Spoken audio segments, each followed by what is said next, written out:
Hello. Well, I'm chewing this semi-gum in your face. How are you, everybody?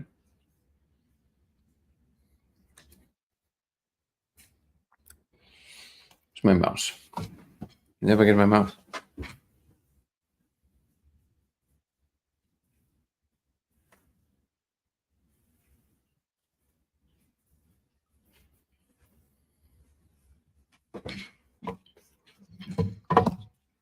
Welcome to Simulation Talk 262. 62. How are you, Ebony? Brandon. Guru. Good to see you guys. Chris. Can you guys hear me okay?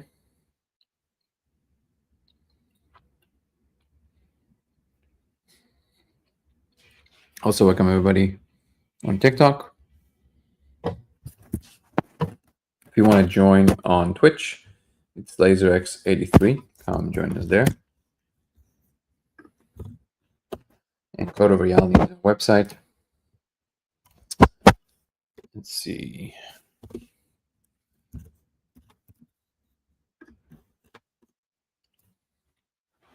There you go.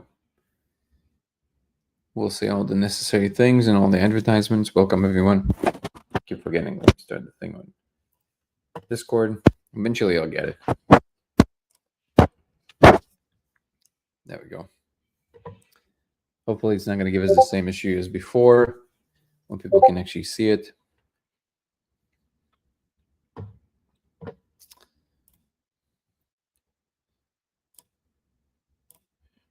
Beautiful. Thank you, Guru, for letting everybody know. Space Rock. I'm interested. What is that?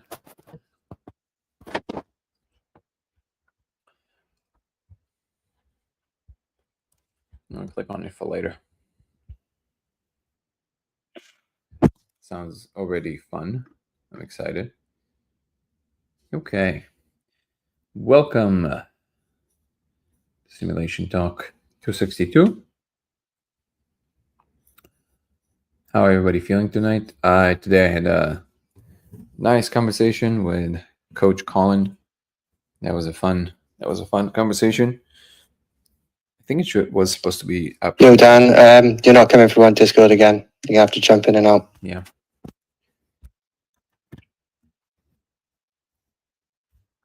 Dan, you're not coming through on Discord again. You have to jump in.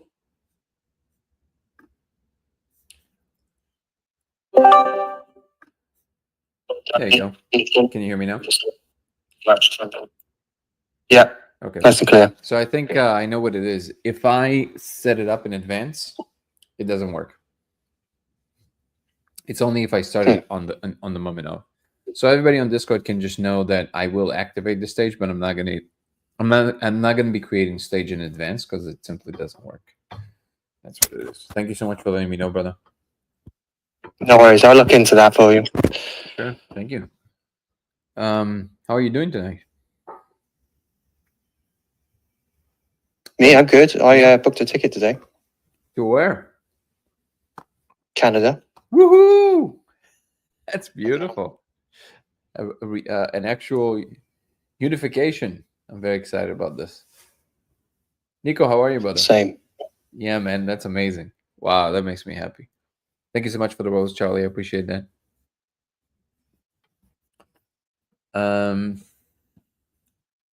And yeah, thank you, Ebony, for reminding everybody. If you want to follow on Twitch, it's LaserX83 on Twitch. Come and join us there. Hey, do you know? I wanted to ask you because, but every time it's like not on the agenda, so I don't really feel like spending time on it. But what is the deal with that thing? Do you know? Like, basically, the issue there on Twitch is that from all the, you know, how they give you the different achievements according to which you can gain certain kind of capabilities in the channel.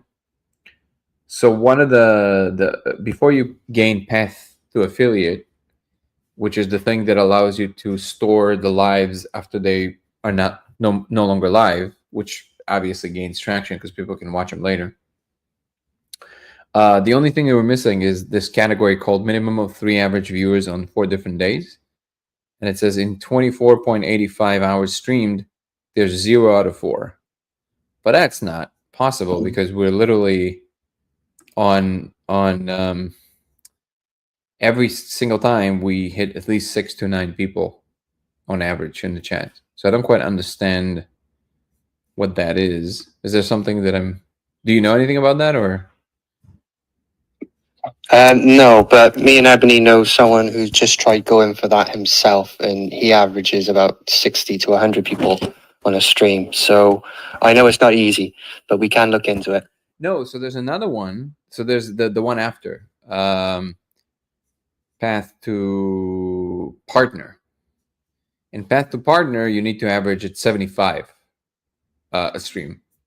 Right. But affiliate, Maybe that's what he went for. Yeah, he's going for affiliate, for partner, sorry, which obviously gives you extra capabilities. But affiliate is 4 people.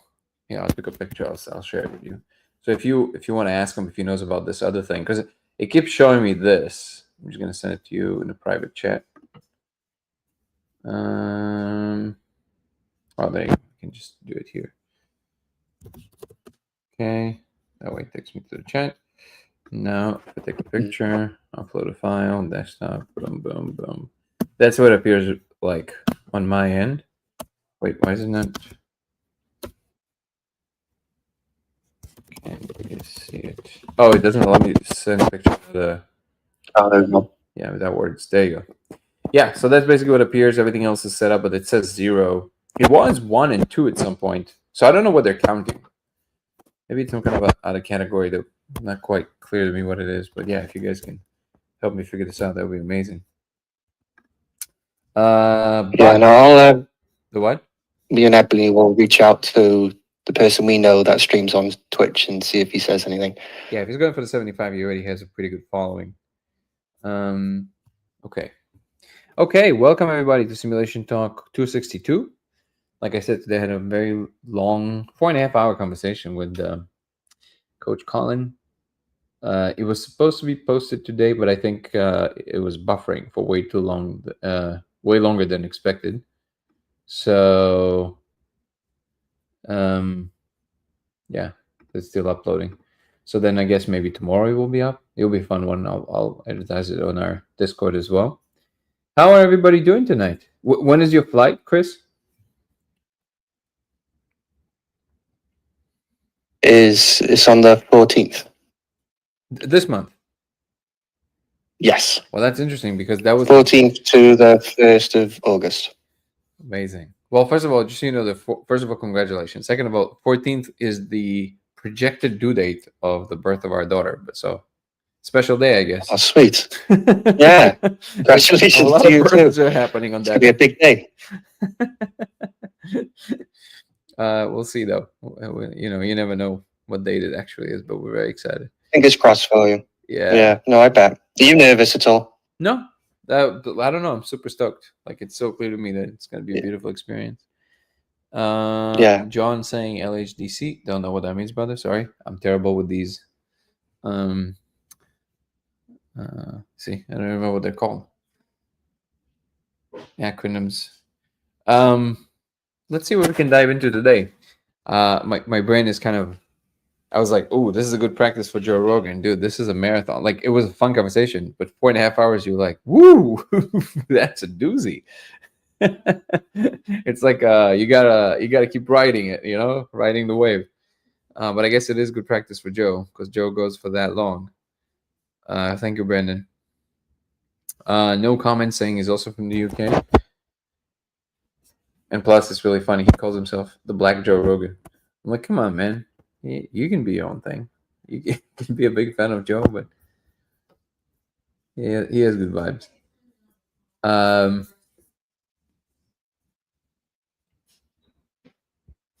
GT7 and Fanatic Rig. Hard work pays off indeed.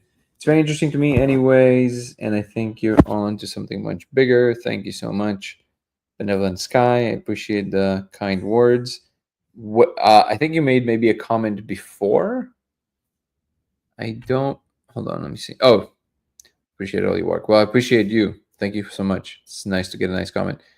John said yes. Great, but I don't know what it meant. So, oh, awesome. Well, I appreciate you. Anything in particular that you want to bring up today? Also, I agree with your subtitle, The Truth is Stranger Than Fiction. That is absolutely correct. Any particular topics that... Sean, welcome for being a member. Oh, I think you're a returning member, but welcome, welcome. I'm glad you joined us, so now you can join our membership lives.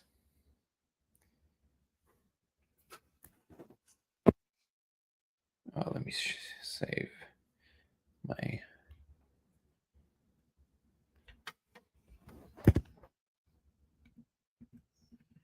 Wow, today feels like I literally covered the world in terms of topics. Ebony, are you excited?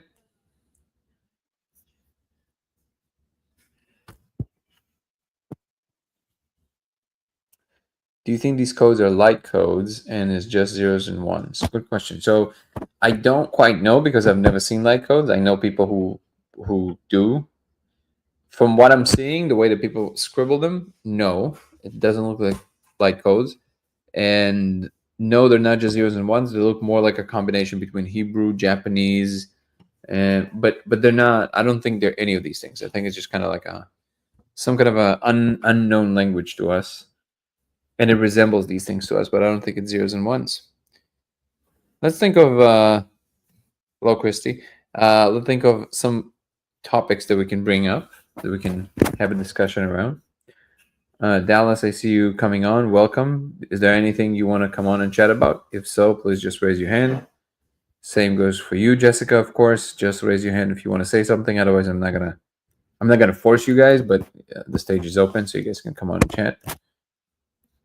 Today, I feel like I need more of a stimulation kind of thing in order for me to really know what we're gonna dive into, because literally we spoke about, I think, pretty literally every single thing from AI to emergence to physics to the simulation itself to the story to like basically everything. So there's nothing that stands out to me that needs to be expressed too much, but if you guys want to bring something up, that we can definitely dive into that specifically. What's up, Charlie? Good to see you. Always been here, just so busy and recently moved home. Well, yeah, because I do remember your profile picture. Where is home, by the way? Is the core space the medium that allows remote viewing? I think it's possible. I think it might be the substrate of information. Do I understand how the eyes work? To some degree, yeah. Why do you ask?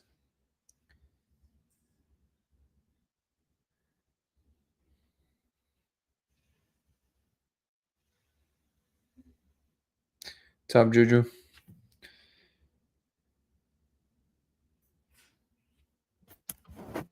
The Twitch is LaserX83. LaserX83. If you guys want to give us some love from Twitch, we highly appreciate it.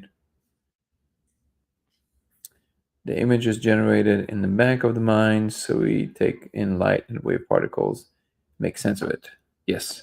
So the world models are basically the ones that are being presented to us. The signals from the outside are predominantly ignored unless there's something surprising to the system, and then it updates the system according to that. So the majority of the things that we see on a regular basis is actually the ignoring of signals from the outside versus the absorption of them, or the integration of them into the models. The models already exist. So it's true that what you're currently seeing is more like fancy guesswork by the brain with world models that it already has. So, yeah, so one really good book to read on this topic where this is outlined very well is Reality Switch Technologies by Andrew Gallimore. And his new book that I'm currently reading, I also highly recommend, called Death by Astonishment. But in Reality Switch Technologies, this is exactly the stuff that he's explaining at length as to how the brain constructs these world models and how it preserves this, and it preserves energy this way. which, by the way, is what makes DMT so weird. Oh, I said it. Oh, which, by the way, what makes the spirit molecule so weird, because you wouldn't expect to see such coherent new world models that we've never seen before. That's why it really stands out even in terms of neuroscience. Thank you, Chris, for letting people know.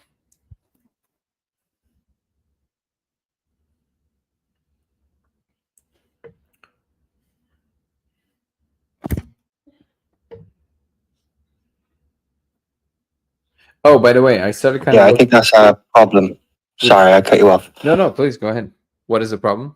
I was gonna say, looking at that thing you just sent me about the Twitch, we need more viewers, more constant viewers. Me and Ebony are there, but I think Ebony might not count because she's a moderator. So I think that might go against you. I don't know. That's just an assumption. And yeah, we just need more than 4 constant. Yeah, but every time I check previously, I'll show you. Every time I check previous views, so last live stream, like yesterday, for example, I'll send you an image of this too. That's what it shows me. This is the latest stream, which is not this one, the one before. Covering at about 6 or message. There you go. This. It's always about. Oh, there it is.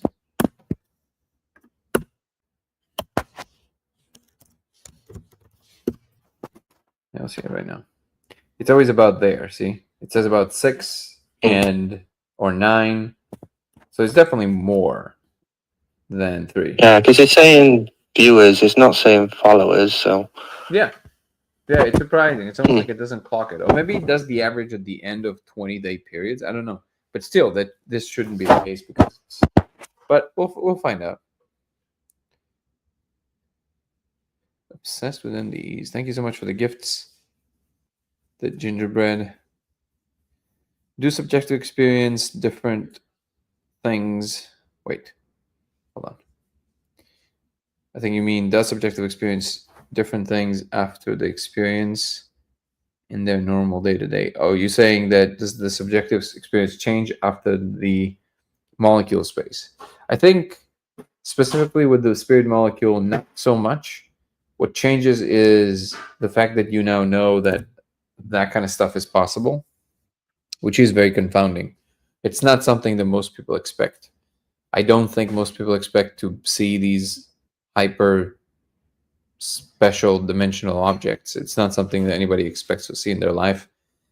If anything, you just now know that something much more is possible than you previously considered. That for sure changes.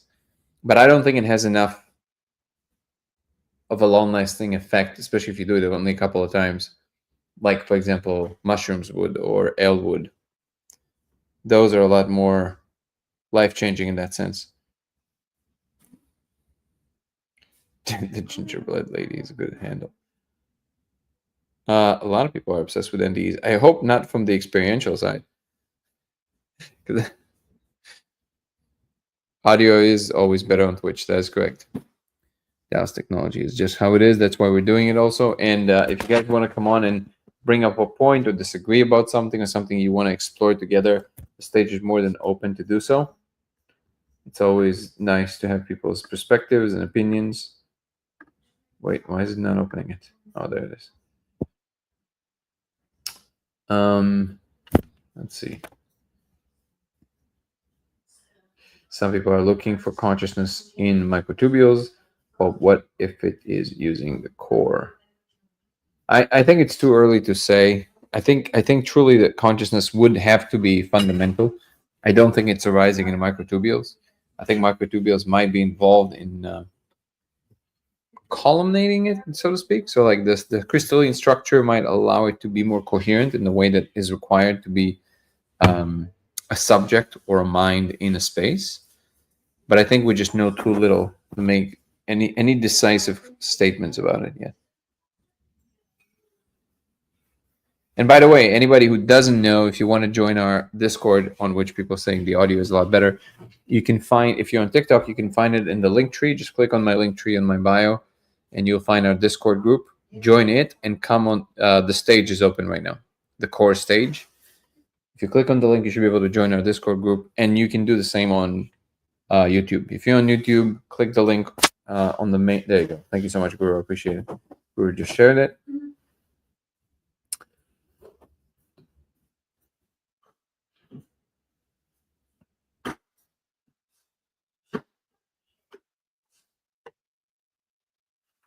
Wow, this is so exciting! Going to visit Ebony. This is great.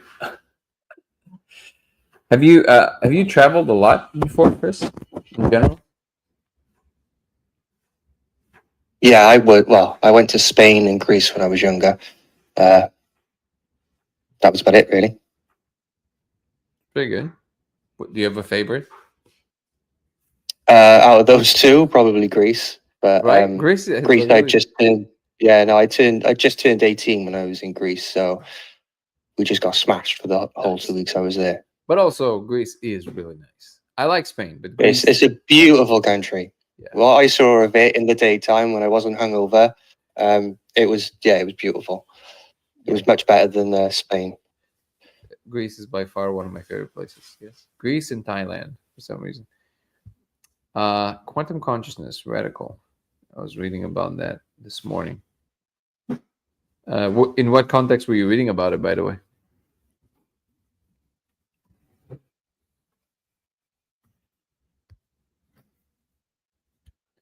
Do we have any more? Let's see if I can find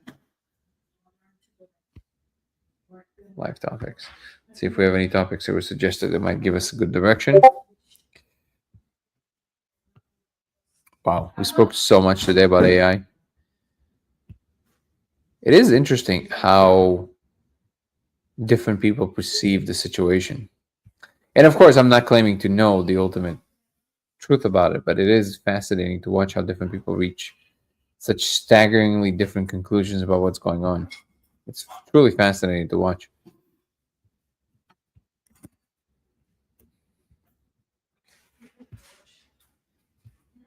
Everybody's going to Thailand. It's a beautiful place. It's a very magical kind of energy.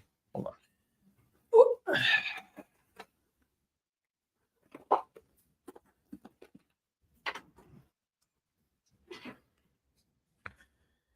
Would you consider yourself to be pretty spiritual, Chris?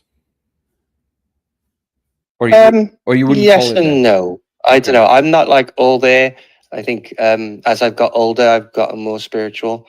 But what does that mean? What does that mean to you, by the way? How does it hit you when you say a spiritual person? What do you see in your mind's eye? Do you see beads and drum circles, or do you see just some form of inner state that needs to be aligned? Which one is it more for you? I think it's the second one. It's the latter. It's more about a state, I suppose, a feeling. Yeah, it's how you are in the world. It's not what you signify to the world. I would agree with that. I feel like it's fun to kind of play the games of dressing up for the cultural reasons, but I think the real thing is just how you appropriate yourself moment to moment in time. What's up, Charlie? I'm glad you joined on TikTok as well. Ultimately, I think that's the thing that actually makes the difference. The costumes are fun, but the costumes are not the main. Yeah, I think when I was younger, I didn't get on with church and Christianity. I had too many questions, and I got kicked out of Sunday school for asking them. Yeah, that's a story for another time. But yeah, no, as I've gotten older, I've realized that there's more to it than just that. What And it is about a state of mind. So what do you think? Oh, I see. Okay, just about the practice. Yeah, absolutely. Yeah. Cloud English is saying, my question, is this the same as the console you see? What is the same as the console you see? You're talking about the code? What are the implications of the console? I don't know. I wish I would. I think it's there to train my attention, but to be quite honest, I was exploring a lot the 5 a lot recently, less NN, so only on NN I see the console. So it's kind of hard for me to say because I haven't interacted with it for a while. But I also believe that everything kind of comes in the right time. So I think that when the time is right, we're going to have the answers we need. I'm more engaged in trying to figure out the specifics of how we can discern certain things, and maybe maybe even do these things without the aid of the molecule. What was the initial question? So it's easier if you guys just repeat the question, because there's a lot of comments. Sometimes if I didn't see a question, or if it was blocked for any reason because of a keyword or whatever, then I don't really know what it was. So it'd actually be easier to just re-ask the question.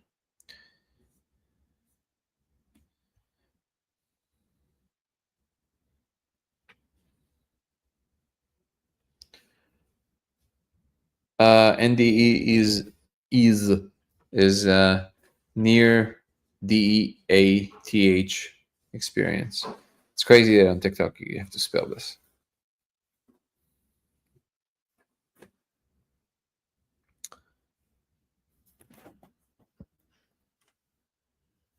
Tibet, India, China, South Korea, Okinawa, Taiwan, and Japan. Oh, wait, isn't Okinawa Japan? So I don't know why, but I was never pulled towards India, and I know it has this big spiritual allure. But there's something about the fact that you will basically get sick, 100% chance that you will get sick at some point. It just makes it very not lucrative for me. Like I don't know. Like I don't feel called. Tibet definitely, China definitely. Been to South Korea. Been to Japan. Japan is fascinating. Taiwan, I've never been. Well, Okinawa is Japan, isn't it? Am I getting something wrong? Oh yeah, that's what it is. Cloud. So that it blocked that word. Astonishment. Note several accounts of a control pad often jeweled in this console. Maybe it's hard for me to know. The console is just very realistic. When people talk about screens, I don't have a way to verify what they're talking about is the same. The thing with the console is that it hovers in the room. Like it has spatial permanence in the room the way it appears for me. And just like if you would wear Vision Pro, Apple Vision Pro, and you would have menus, that's what it looks like. Very realistic.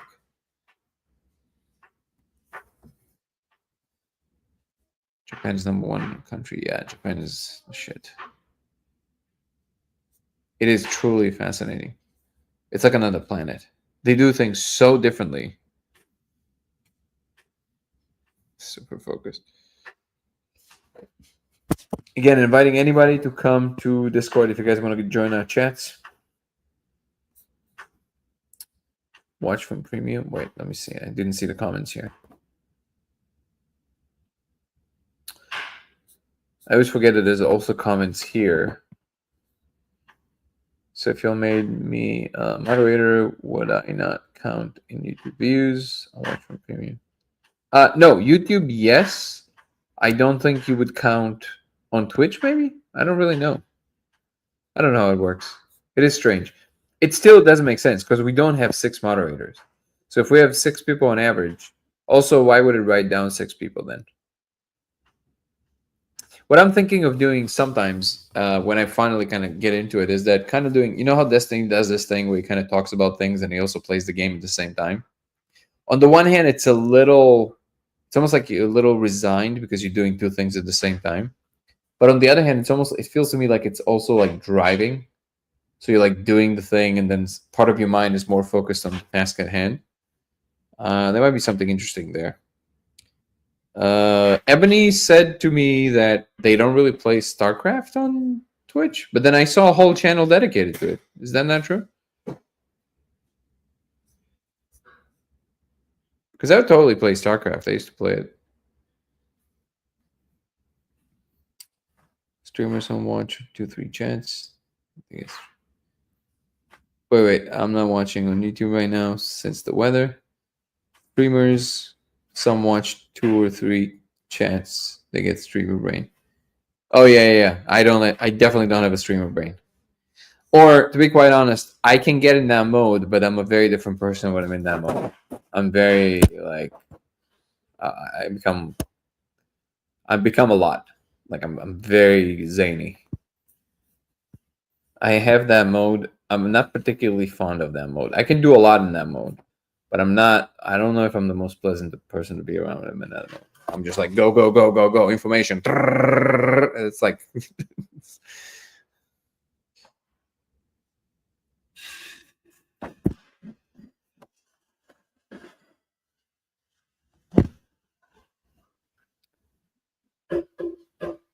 Don't like competitive games. Prefer collaborative games.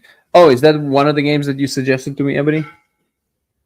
That you said we should play. Is that the collaborative one of the collaborative games? Then go thoughts. Exactly. That's what it becomes. Oh man, you should see me on Adderall. Bananas. I'm sure there's still people who play it. I love how it's like. I was just saying it might be kind of niche because StarCraft is old. Interesting. Okay, got it. Isn't there like still like world championships and all of that, or no? I thought there was one of the most played games or something like that.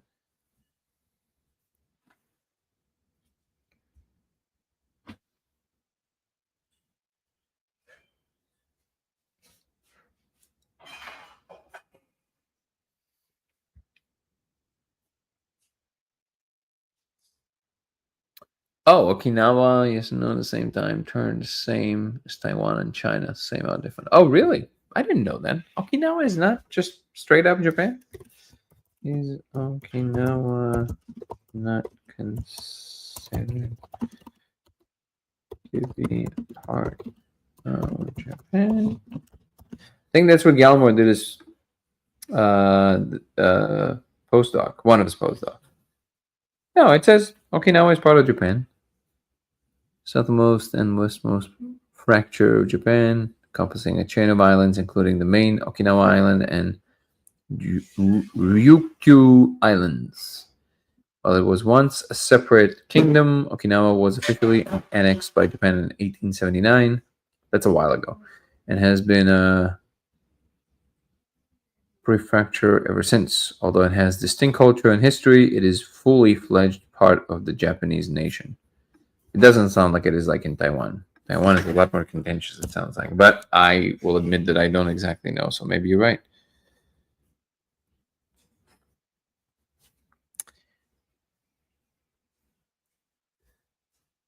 When in molecule laser space, looking at the symbols, are you able to magnify the symbols? Yes, you can use either a magnifying glass or what is it called? Microscope lens, and you would see them bigger. Thank you, Dallas Technology, for the question. Definitely a Protos guy. Yeah, baby. There's what are they called? The oh, they are the Protos, the really advanced guys. Yeah. Yeah, I like them too. I already forget the names, but definitely Protos. Humans are also fun, but still. I'm sure there's people. We saw that.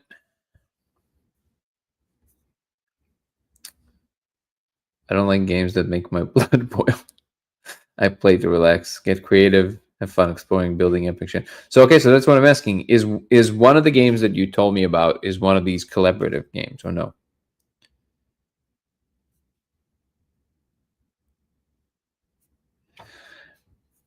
Check too many controllers across the room.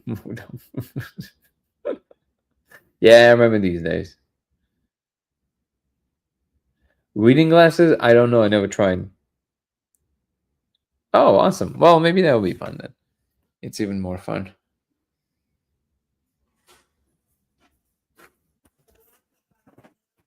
As you guys already understood, today we're in a super chill mode. I didn't even realize how much the 4.5 conversations took out of me. It was fun. I had a blast, but it is exhausting. I didn't even realize how exhausting it is. Gives me a new appreciation for what Joe does for years and years and years, every single week, multiple times a week, nonstop. Plus, in addition to everything else he does, and trains nonstop, and UFC, and all. Like, dude, whoa.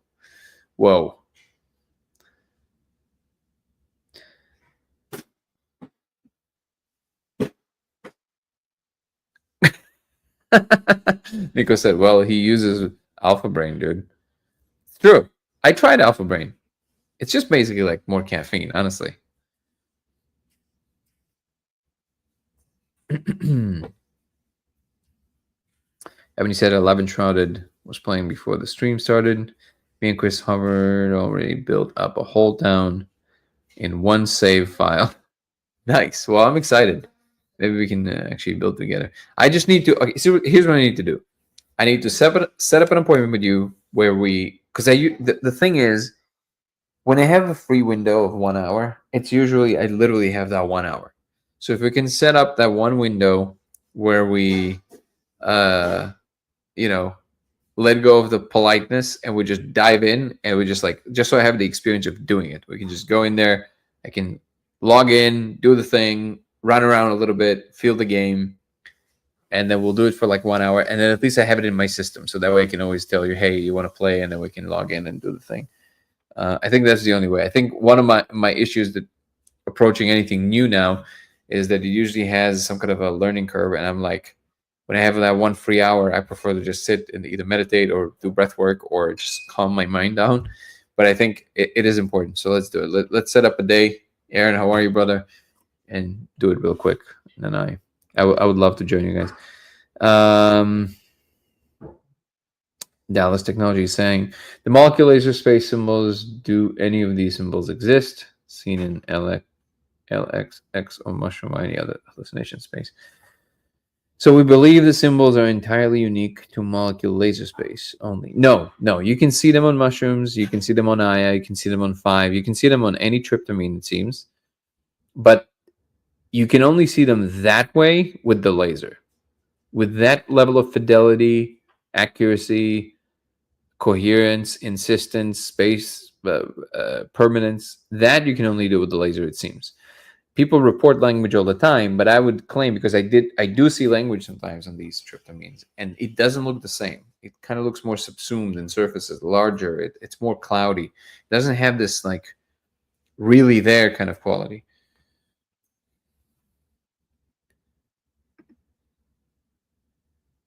Invites send one my way. Which invites? Oh, we're talking about the games. A lot of easy to pick up, and there's difficult settings. Difficulty settings it can be tweaked for learning, and we can make it harder, much harder. Once you know the ropes. Dope.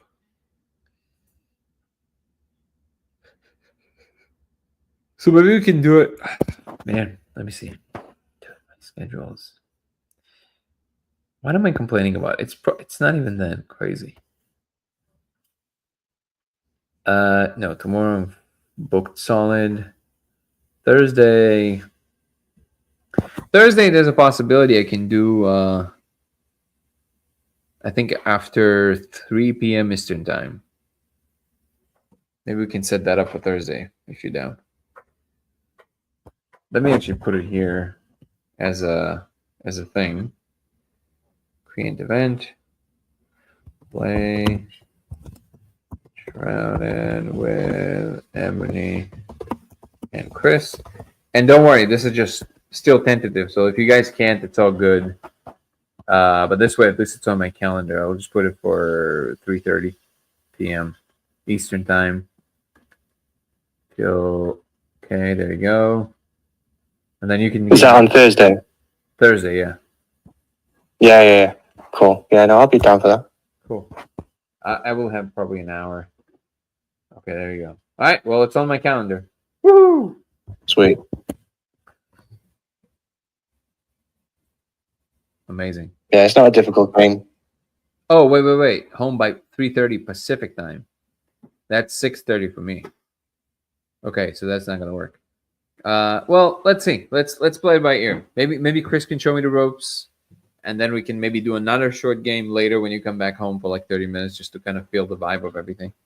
Yeah, evenings are a little harder for me because that's when I enter the space where I have to either prep for the live, do the live, one of those, because I'm trying not to finish every day at like midnight.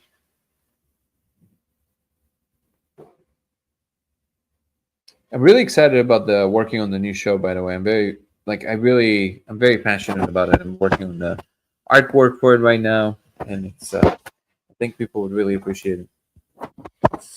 I'm stoked about it. Share them some of these ideas. I think you guys would like it a lot. Let's see.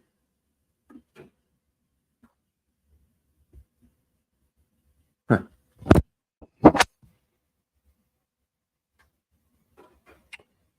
Do I believe in Agartha Brill Society. I don't even know what that is. Chris, you want to enlighten me? Do you know what that is? Sorry, I was trying to read up on the affiliate thing. What was it? Agartha Brill Society. Links to esoteric and occult beliefs, and often involving the concept of a hollow earth and a hidden advanced civilization. Agartha is a mythical kingdom believed to exist within the earth, while the Brill Society is a pseudoscientific concept, sometimes associated with NIZI occultism, that posits the existence of a powerful life force energy called Brill, while Agartha is a more established concept in esoteric literature. So the hollow earth is more established. Got it. The Brill Society is often... You did the ant people. The what? The what? The ant people. Ant That's, people? yeah. It's oh god. That's the translation to it. I'm trying to think of the culture that come up. They've got their own name for it, but the English translation is ant people because they look like ants, apparently. And going by UFO lore and a different rabbit hole, which is kind of conjunct together. Basically, they're the ones that saved humanity during the last ice age.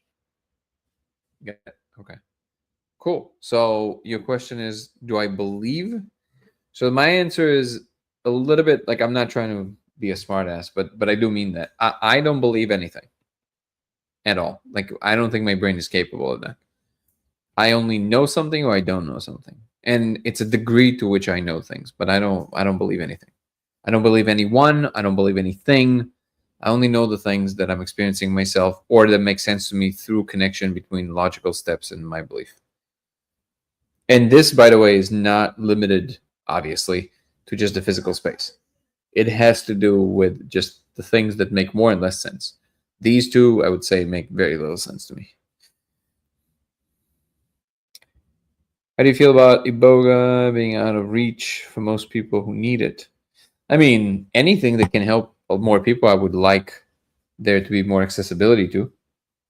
Of course, how I feel about it, the same way I would feel about anything that is not right in the world. I wish there would be less of that and more of the right thing. I should probably take a deeper dive. I did have to take a deeper dive into the whole MDMA claims because I have a friend who's currently going through some stuff, and I know that it was shown in clinical trials to help with that in therapy. So I had to look a little bit deeper into it, whether or not these claims are real. Apparently, they are. So it really helps with PTSD. I've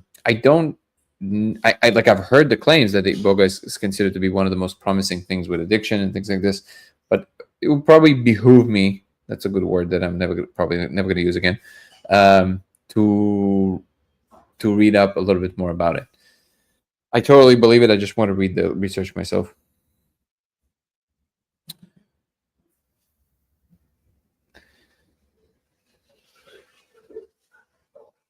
Somebody asked me in an email. I can't say it's a common request, so I'm going to ask you guys. The person said that they would be interested to see how I think about things from scratch. I never thought about that, but if this is something that is interesting to anyone, because to me it sounds like it's just me playing my own record, which I guess I do anyway every evening, but this feels like an extreme version of that. It's just kind of like me stewing in my own thing. But if this is something that is interesting to people, I'll do it. But if this is just something that is, like a circular thing that is not really that interesting, then we obviously won't do it, and I can just reason with that person alone. But if you guys find this valuable, we can give it a stab. For example, like one way I was thinking about it is that you give me a claim that I've never heard about, like this one, for example, and I would show you how I go about actually determining if this makes sense or doesn't make sense after maybe 2 or 3 Google searches. Like, it shouldn't be that complicated. So again, I don't know if this feels valuable. If it is, we can try it. We might do this and maybe we allocate like 10 minutes to it in doing a members live. But even that only if people find this interesting. Can I take you higher? You mean like in the song?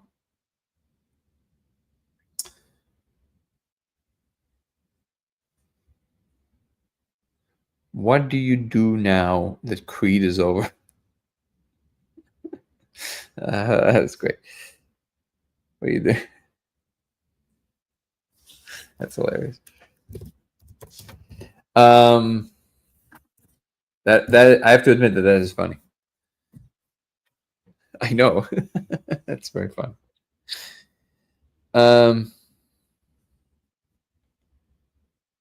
Cloud is saying people are also using Amanita muscaria for alcohol and benzodiazepine addiction. Yeah, but I'm talking about what is clinically studied, like what we have true data, not what people use because they believe it helps, which it might.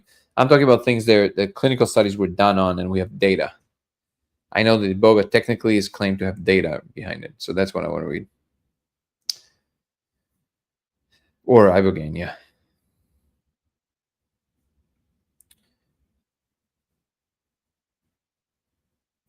Helped it a lot. Cool. It's legal unless you live in Alabama.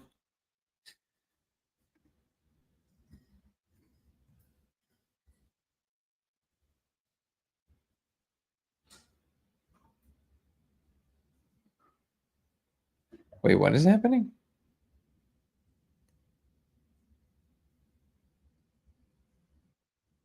If time travel is possible, a lot of wild shit might be real. Yes. I'm very close to what. What's your thoughts on that, Dan? The what? On what? On time travel? Is it possible? Yeah, I just think that technically, like, if can someone make a machine, craft, ship, whatever you want to call it, car? Could they go over 88 miles per hour and travel back in time? I'm kind of forced to give you the boring Neil deGrasse Tyson kind of answer because I think it is the most accurate one. Just because in terms of if you're really asking, then you have to ask what do we know about the universe, and the question will have to come from physics.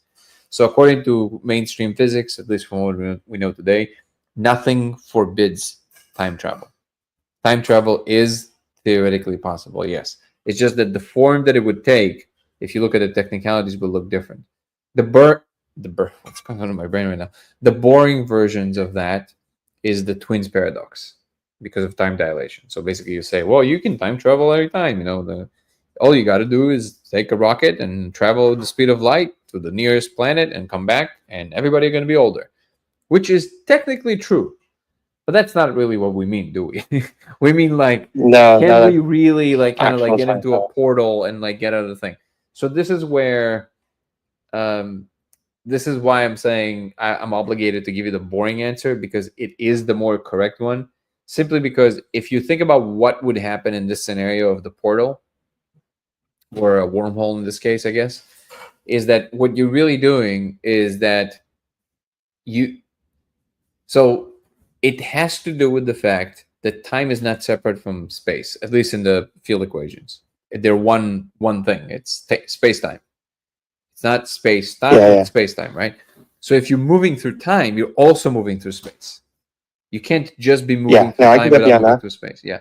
No, but I'm sure you do. But I'm just kind of reiterating for people in case it's not that clear. You can't be moving through time without moving through space. So if you're moving through time to another Earth in a different time, it would also have to be located in a different place in space.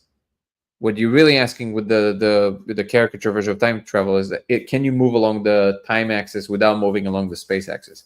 It is an open question because in Wolfram's models, for example, time is not part of space. It is a separate thing. And I've seen some kind of a paper that recently that I haven't read yet that states that time might have 4 dimensions. So time is 4-dimensional, which is interesting. But I mean, if you think about it, if space is multidimensional, why would time have to be 1-dimensional? That opens very interesting possibilities because that makes a lot of sense of the flavor that Bernardo Kester was making, which is that the reason that we can experience ourselves separately, even though we're the same thing. So, like, if you and I are the same thing, like we're actually truly the same thing, how can how can it be that I'm experiencing myself from this vantage point and you're experiencing yourself from that other vantage point? Well, it can make sense if you postulate that we are experiencing ourselves through different timelines. So it's not just going to be a different time; it's going to be a different timeline. So it's almost like, did you ever see the show Sliders? You remember with Yeah. Queen Mallory? Well, I've seen bits of it. Yeah. So that's basically what happened to them, right? They moved through, like, when you move in time, you then move to a different universe in that time. And then you're That in a was going to be my different follow-up timeline. question. Exactly. You're moving. You can never be, because of the exclusion principle. You can never, the atoms that make you who you are, they literally cannot be in the same timeline with the same another instance of that. Now, do they have to overlay exactly in the same space? I'm not sure. It's just that it's so. Forget about the philosophical part of it. From a technical standpoint, it's very convoluted.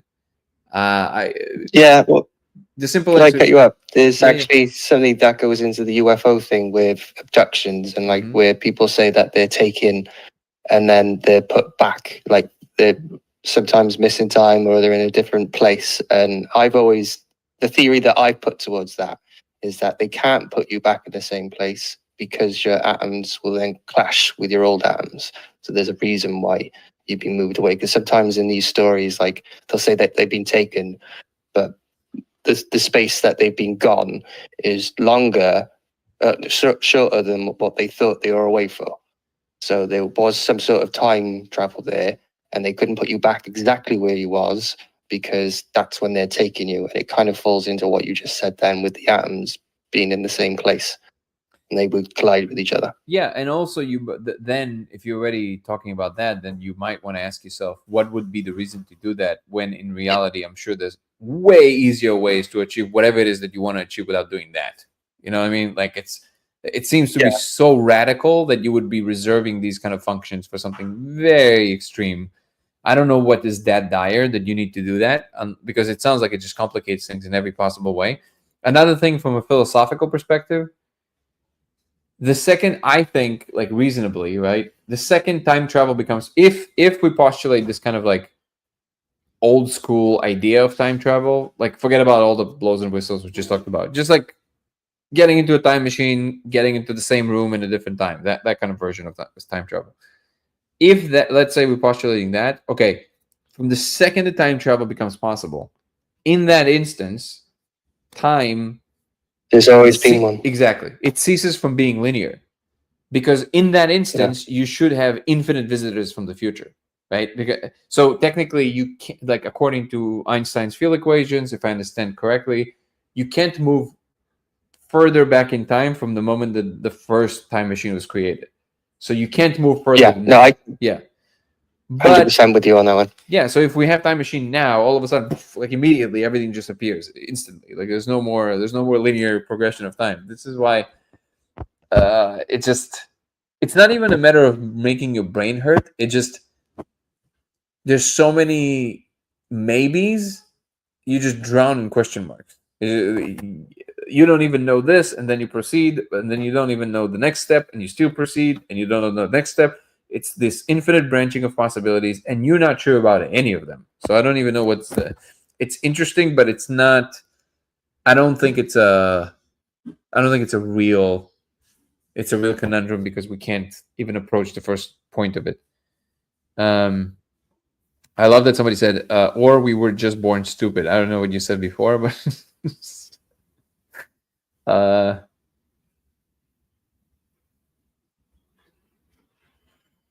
we did talk a little bit today about how, you know, this whole idea of the holographic principle, and how basically what happens in a when you enter a black hole is that you technically no longer part of the space. So it's like black holes, because it relates to time travel. So it's black holes are not technically objects in our universe. They are a lack of our universe. They're literally a hole in our universe. So everything inside of the event horizon is technically no longer part of our universe. And what happens is very interesting according to the holographic principle. When you enter through the event horizon, for anybody looking from the outside, I'm sure you know this, but I'm just kind of re-explaining it so people understand what we're talking about. But when you cross the event horizon, for anybody outside of the event horizon looking at you, you slow down and eventually you freeze because of time dilation. Because for them, the gravity is so immense that to them you freeze in time. So you never really cross the event horizon for anybody inside the universe, but you kind of fade away and you get smeared on the filament, the two-dimensional filament on the event horizon itself. But then for you, who is crossing the event horizon, you do cross the event horizon. So it's almost like you split in two versions.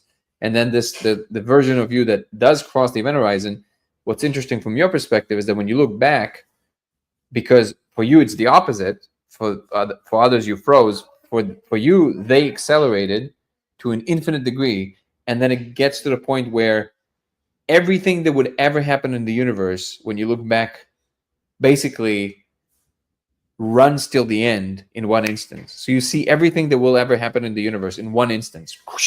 Like you have to live the age of the universe for that to happen, and then you cross the event horizon. So you lived till the end of time, literally, and then you cross the event horizon for you, but then you're no longer part of the parent universe, and that is such a mind fuck. But that's just mainstream physics for you, which connects to truth is way weirder than fiction.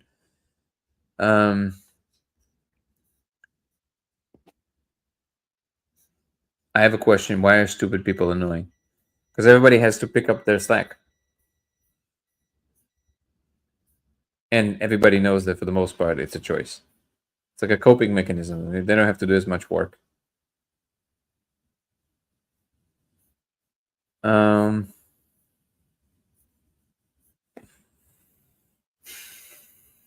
Wolfram says that time is simply the moving calculation of computational irreducibility as it takes place. Sure, you can talk about it in terms of computational steps, but that doesn't eliminate the reality of time. Ebony had a wild dream about time travel. I have a question. Yeah, we got that. Has anyone attempted to increase fidelity, achieve better focus on the symbols, for example, inside a sensory deprivation tank, or a completely dark room, or even a mirror room? We tried all kinds of things. The truth is, it's just a matter of time and just doing it. Soon we're gonna have one space where we're gonna have a repository of all the stuff that was done, so everybody can kind of look what was done and what wasn't done. Ebony's saying I was in a Merkaba and it looked black on the outside, but I could see through it once inside, and in it, I could travel to time like I was, like it was destination, not linear like memories were nodes. Interesting.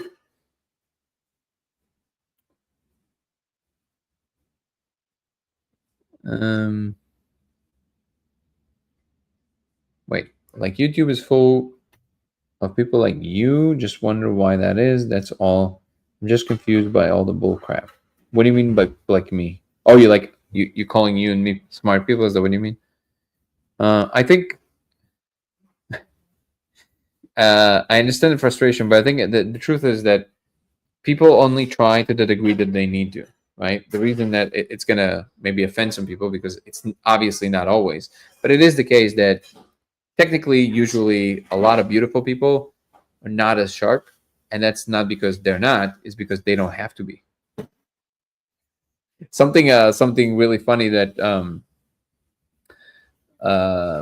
somebody said recently, I forget who it is. I saw it on some clip somewhere, and I was actually kind of like, interesting. They said that the reason that pretty girls talk very slow, for the most part, is because nobody has ever interrupted them. And I go, that is very interesting. Now, obviously, that's not you can't generalize like that, but it is true to a large degree. And I think what you're asking has a lot to do with that. If people don't have to think critically, they won't. Because if they get by just by saying things without ever being challenged on it, they're just kind of, it's a space of everybody saying things, but nobody's listening, then there's no reward attached to you thinking critically. That's why. I think it's pretty simple. Sad but simple.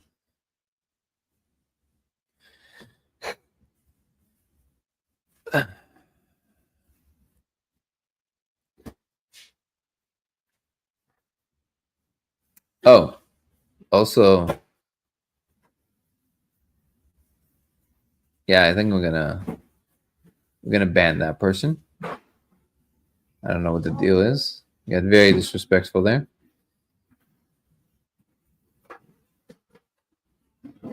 I wonder how many bots are actually in these things. I bet you quite a bit, huh?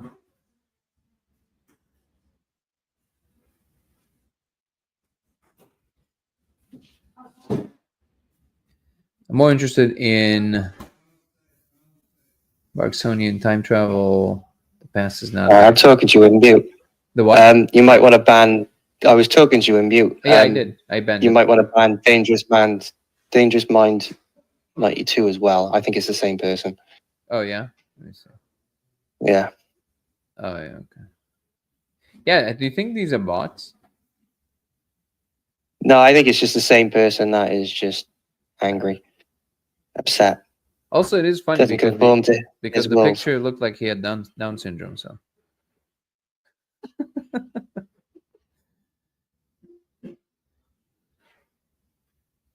I recognize the picture, so I think that might just be a meme he's used. got it.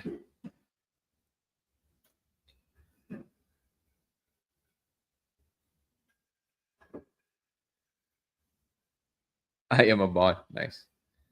Cloud English. By the way, fly is a slogan we're using in our retreats.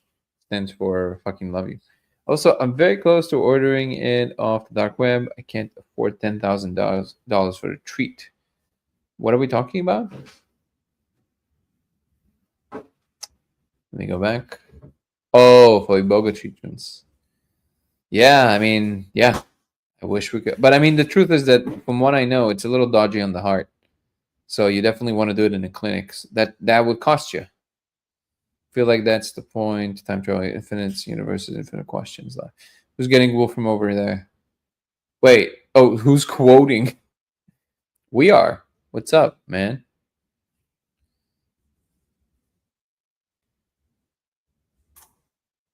And by the way, if you guys see something like this, yeah, you can just do it, brother. Like, I appreciate you telling me, but like you can, if you think it's a must, I'm never gonna double check what you guys did. If you guys think it's appropriate, you can just ban it.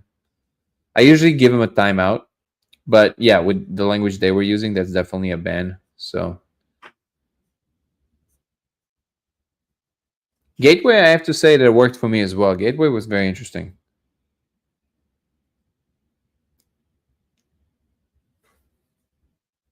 Oh, you didn't listen to the tapes? Well, you should. It definitely works.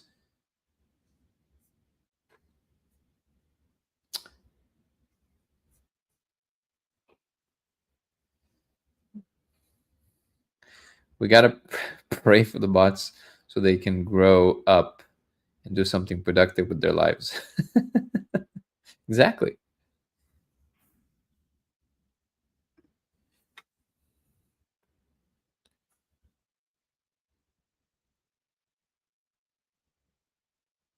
Like, for example, if somebody mentions Terrence Howard, you can ban him immediately. No, I'm kidding.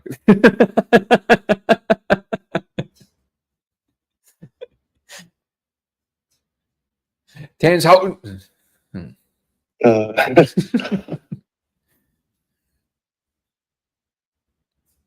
love Terrence Howard. He's awesome. Yeah, Was awesome. yeah. It's really funny how much it triggers me. It does make me laugh at this point.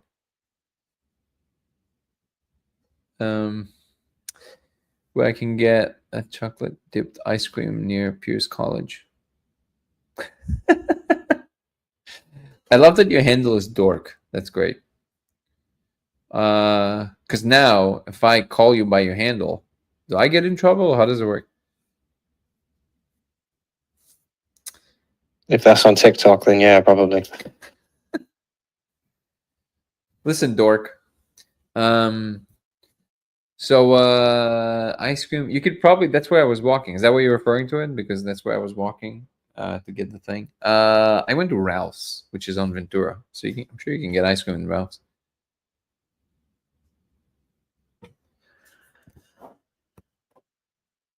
Have you considered giving stream unique titles and thumbnails so that they can be more discoverable on YouTube? You're saying that this ChatGPT created thumbnail is not the best thing you've ever seen? What are you trying to say? We've got some questions on Twitch, by the way. Oh, cool. Let me see. Never Tools is raising her hand. You want me to bring you up, Never Tools? It wasn't clear because I don't see you raising your hand officially, but who was asking the question, Chris? It's on Twitch. Oh, Twitch. Sorry. Yeah. See, I got. I'm all. Dallas Technology. Wait, on There's Twitch, a I couple should be there. able to see it on YouTube though, if it's on Twitch. Poor Terrence Howard. I mean, hey, he did it to himself. I'm sorry. It's not. I love that people think that is being ridiculed because he's said something too radical for everybody to handle. No, he's being ridiculed because it's being ridiculous.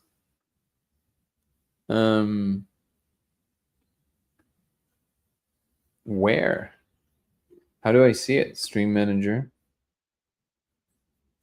How come I don't see the... Has anyone attempted to increase fidelity? No, I've seen these comments. What other questions, brother? Am I missing something? Oh, have you answered those? I've been switching back and forth, and I just saw got it. lots of comments. Okay. Yeah, no. So I see the Twitch ones on the stream on YouTube. It's right there. Yeah, very sophisticated. Right, okay. Perfect. Also, Never Tools, are you just saying hi? Or you want to come on and say something? Because you're more than welcome to. Wait, what's happening? Watching on YouTube right now. I fell off into lava in Minecraft and panicked, but I realized I was taking half a heart and had a potion in my inventory. Hard part was swimming back in the lava looking for a place to land. Man, I feel so out of touch. Truly, like I feel like there's a whole world that I don't understand. I mean, I understand what you're saying. I know what it is and how it kind of works, but it's really funny because I'm not engaged with it on a regular basis. So Nico said it's impressive how wrong he is on everything. You know, it's funny. I had did I talk about this? I know for someone who doesn't want to mention, I mention him a lot. The funny thing is that just to be fair, the funny thing is that as a person, it's clear to me he's fun. Just to be clear, it's clear to me that he's a fun person. It's just that I have such reverence for truth that it's so offensive to me. It's like, and also he does it in a way of like me above the truth kind of thing. And I'm gonna like, it's just like, oh no, oh. So one thing that was really funny to me, and also the fact that he's kind of terrorizing you with like, accept what I'm saying or else kind of thing. That I really don't appreciate. But I was with Zoltan and he noticed because somebody mentioned Terrence, and I wasn't too disparaging because it was a semi-business meeting. So I said, listen, you know, like I gently said, like I just want to make it clear that in my perception, he's not doing the thing that he's advertising to be doing. And I did this to manage expectations. I wanted to make sure that the person understands that I would not like Terrence in my circle of energy. I just wanted to make that clear. And then later Zoltan noticed it and he said, it really bothers you, huh? And I said, yeah. And he's like, why? And I said, he basically was saying like, this is unhealthy, man. Like, why? Like, why do you care that much? And I said, I explained myself, but then I said, but why aren't you bothered by him? And he said, well, I don't know. It's kind of hard to say. If I remember correctly, he said, I don't know. It's kind of hard to say if he's not onto something. And I said, really? Did you actually listen to what he has to say? And then he said, well, kind of. Like, well, not really. I was like, well, I think that's the issue. And then in the evening, I kind of showed him a couple of things that Terrence said. And I told him that what I think is going on here is that he simply has a condition. And I don't mean it like I'm not trying to offend him. I really believe he has some kind of a condition that prevents him from being able to abstract. He doesn't know how to abstract. So his confusion with 1 times 1 is that in his mind, he thinks that what that means is that there's 1. The second you say times another one, that means that this second one, it's another one appearing. So how can two ones appear and end up with still the same thing? He literally cannot understand that the second one just means number of iterations. It's not, doesn't have to map onto something physical. He can't abstract. If you show it to him with items, he might understand, but without items, he can't do it. And he says, no. I said, yes, that's what he thinks. And then he started laughing so hard. And he's like, dude, this is the R word for TikTok. And I said, he's like, who gave him airtime? I'm like, exactly. It's like, what? What are we talking about here? And like I said yesterday and the day before, and I probably will say many times again, one thing that's clear to me that I definitely have to work on is this level of reaction, because it's like, whatever I think about him, I'm also absolutely in the wrong with having this amount of emotional response to it, because it's like, it shouldn't influence my life that much. It's like a code that is really corrosive, you know. But it's just funny to me how when people don't pay attention, it doesn't matter to them. But like, if you are paying attention to that channel, then yeah, that thing really matters to you, especially when you're trying really hard to get at something that is real, and then somebody's just in the business of like spinning something, you know. I don't think I had a point, but I guess as I'm talking about it, I'm also kind of working on my reaction thing with it. Nico says it's a medical condition. And hey, if Nico says this, this says a lot, because Nico is one of the most humble people I've ever met. What would you think would happen if everyone on Earth eat 5G mushroom mandatory? I thought you mean like 5G, like the like reception, because that would be interesting. Mandatory.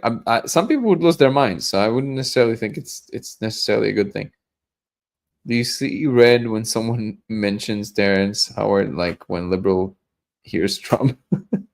Not quite that bad. Not quite that bad. I think it's not that. It's the reverence that people have for something. Like, I don't get it. Like, I don't understand how it's not clear that he doesn't know the first thing that he's saying. I don't understand. Like, it's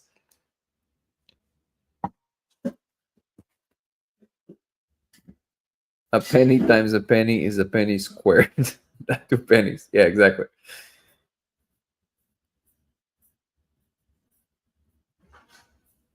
Condition might be narcissism, maybe, but I'm sure there's some of it involved, but I think it's more literally the lack of the ability to abstract. I really think that's what's going on. That's why he keeps saying things like he keeps comparing coins to the value of the coin, as if 10 pennies is somehow the tenness of the value ingrained in the material out of which the coin is made.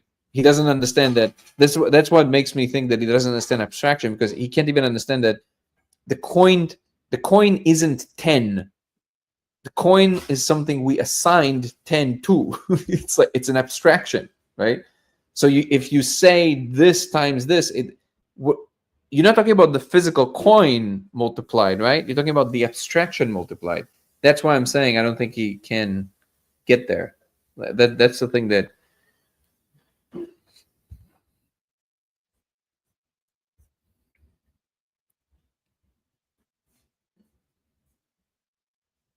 Everything that irritates us about others can lead us to understand of ourselves.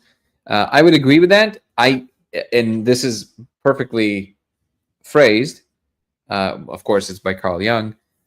But I don't necessarily agree, for example, with the idea that every single thing that annoys you in others is somehow you have a version of that. I don't think that's true at all. And I'm not just saying it in terms of like how I think of things. I just don't think it's true. I think very often what annoys you is the thing that there's many reasons for it, but one of them might be that you see yourself as like some kind of a guardian of that thing, or which of course is also pathological. It's not true. So like, I see myself as almost like a responsibility to protect what's true, but nobody gave me that responsibility. Nobody assigned that job to me. It's an idea I have. So I understand that part completely, and I agree with the statement. But I do think that this idea that just everything that annoys you in others is necessarily mean that there's something that's something about you. I think that's a lazy idea, but it definitely reveals something about you. That's for sure.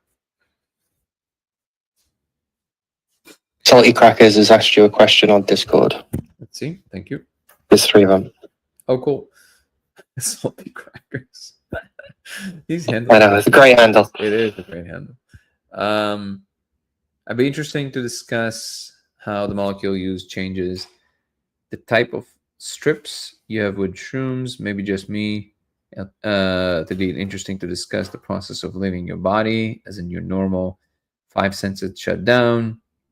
I have noticed interesting things with taking L and going to bed immediately, and it making myself and it waking myself up in the spirit realm. Easier to shut down to senses when you are in the sleep state, mainly because I have no meditation practices if it makes that transition easier. 3, the oscillation sound from the molecule started showing up for me on shrooms, and L, which is pretty crazy, random blab about the sound you hear. It's not random. I think that that's a very important point. By the way, if you want to come on and chat, you're more than welcome to. So the whole point of this is here. You don't have to, but I'll send you an invite, and if you want, you can come on and. Ew. How are you? Wonderful. How about yourself? I'm doing amazing. Yeah, on the first point, it was real interesting. I used to be a heavy user of mushes, about 5 to 9 grams typically. And then one of my buddies, he was like, "Oh, I got, the molecule. You want to check it out?" And it blew my mind. And I got some from him, did it like, I don't know, 7 to 9 times afterwards, like tons of times. And then I went back to mushes, my normal, 5 to 9.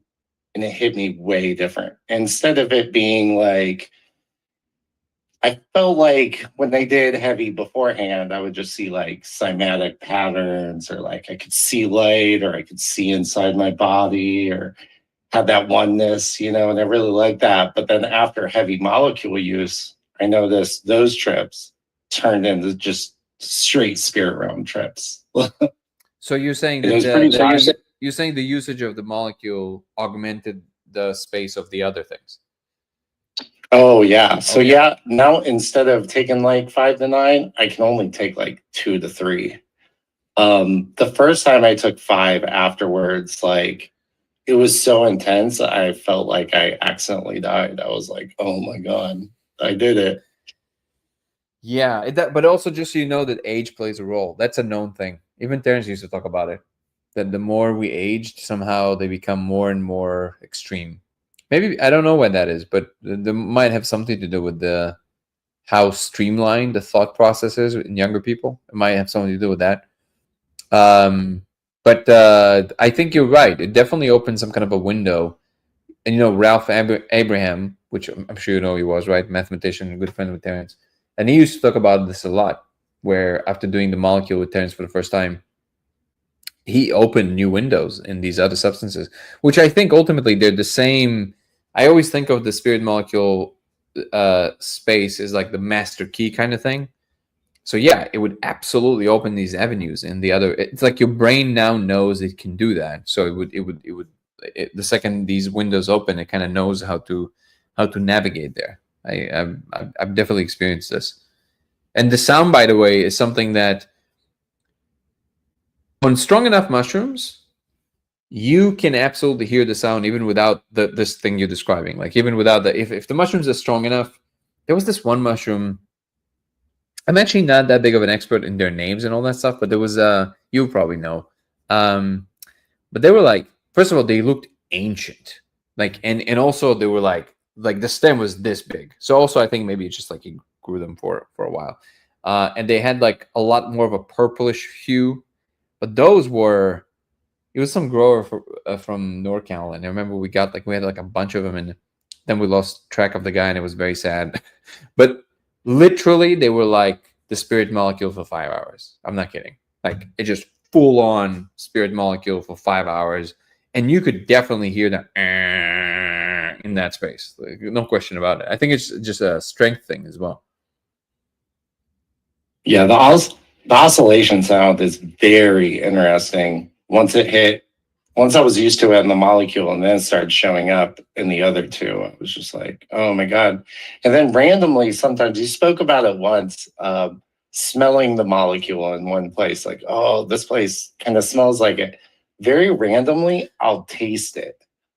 Huh. Or I'll hear that buzzing sound just for a second. It's like kind of like probably what people with tinnitus get every now and then. Uh-huh. Like sometimes I'll get that and then I'm very aware of my surroundings. I'm like, oh, but is something gonna happen? But nothing ever does. But yeah, sometimes I hear it. Yeah. No, I definitely think that the sound. This is why I keep saying that I think Dennis was onto something major. He just got really scared out of it because of the level of the experience, which I don't blame him. But I think he was really onto something. I think that what was missing is light. So I think he was right that by mimicking the sound that we hear inside, we do unlock some kind of a thing. But I think light was missing from the equation. So I think if you do some of the wild ideas that they utilized in La Chorrera with Terrence, combining with the laser, I think we might be able to see some results. Actually, a good thing to check. Yeah. That's interesting. I did hear some things because after I did it my first time, I did nothing but research this stuff because pretty much you'll never be the same once you see where you go. And that what was it? Oh, I lost my train of thought. I forgot what You was will saying. remember. It's okay. Nico was quoting Dennis saying, maybe you are onto something and completely nuts. Yeah.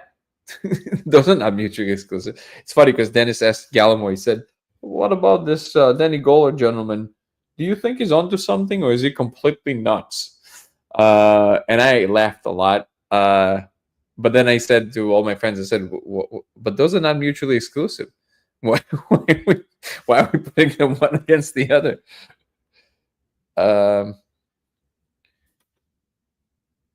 How do you feel about your worst enemy and hero having the same first name? Terrence McKenna and Terrence Howard. I don't think Terrence Howard is my enemy. I just think that he is going about it the wrong way. That's all I mean. That's all I mean to say. No, there is, if I have to be honest, I think it's the fact that very subtly, but he basically terrorizes you to accept what he's saying or else. Like he doesn't care. If you don't agree with him, then that's it. Like, and yeah, it's like, yeah, that's not how you lead a conversation. I always knew we live in a simulation. Well, welcome to the family. Kirsten.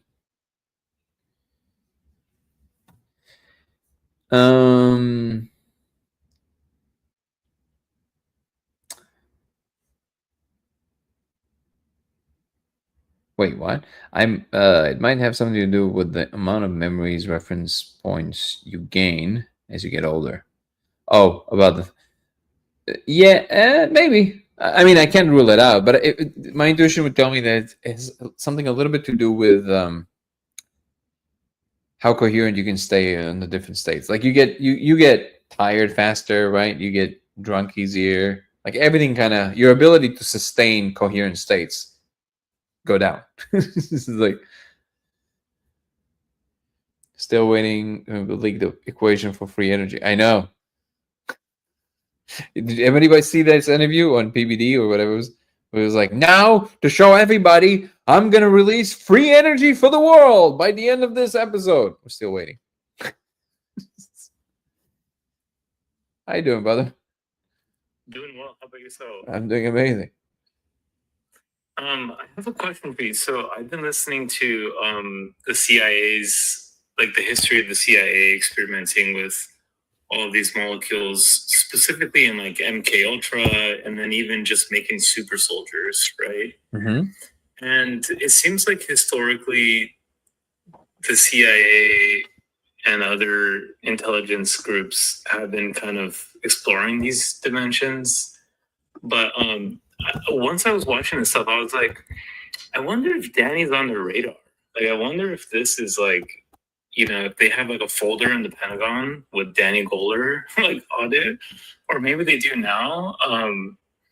But I was wondering if you ever like thought about that. I'm sure they monitor everything. So I know I have some friends in intelligence, so I know how these things kind of how the sausage is made to some degree.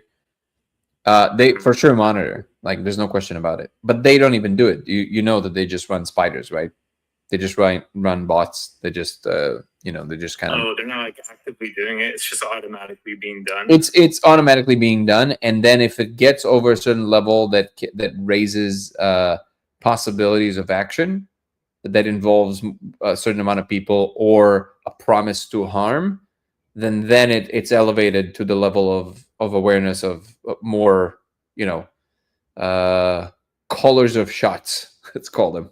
And then you have to kind of deal with it, because in the end of the day, it's a budget. So the truth is that these operations, both in the government and in the army, in any armed forces, they're both weirder than people think and much more mundane in the ways that as opposed to what people think. So for example, in this case, it's actually a lot more kind of just the way you would expect it to work, which is just what I just said, which is just this obviously some monitoring going on, and only if it reaches a certain, like, there's no, like, they're not superheroes, like they're just people, and you need budget to send people, do things, investigate. These things require budget, right?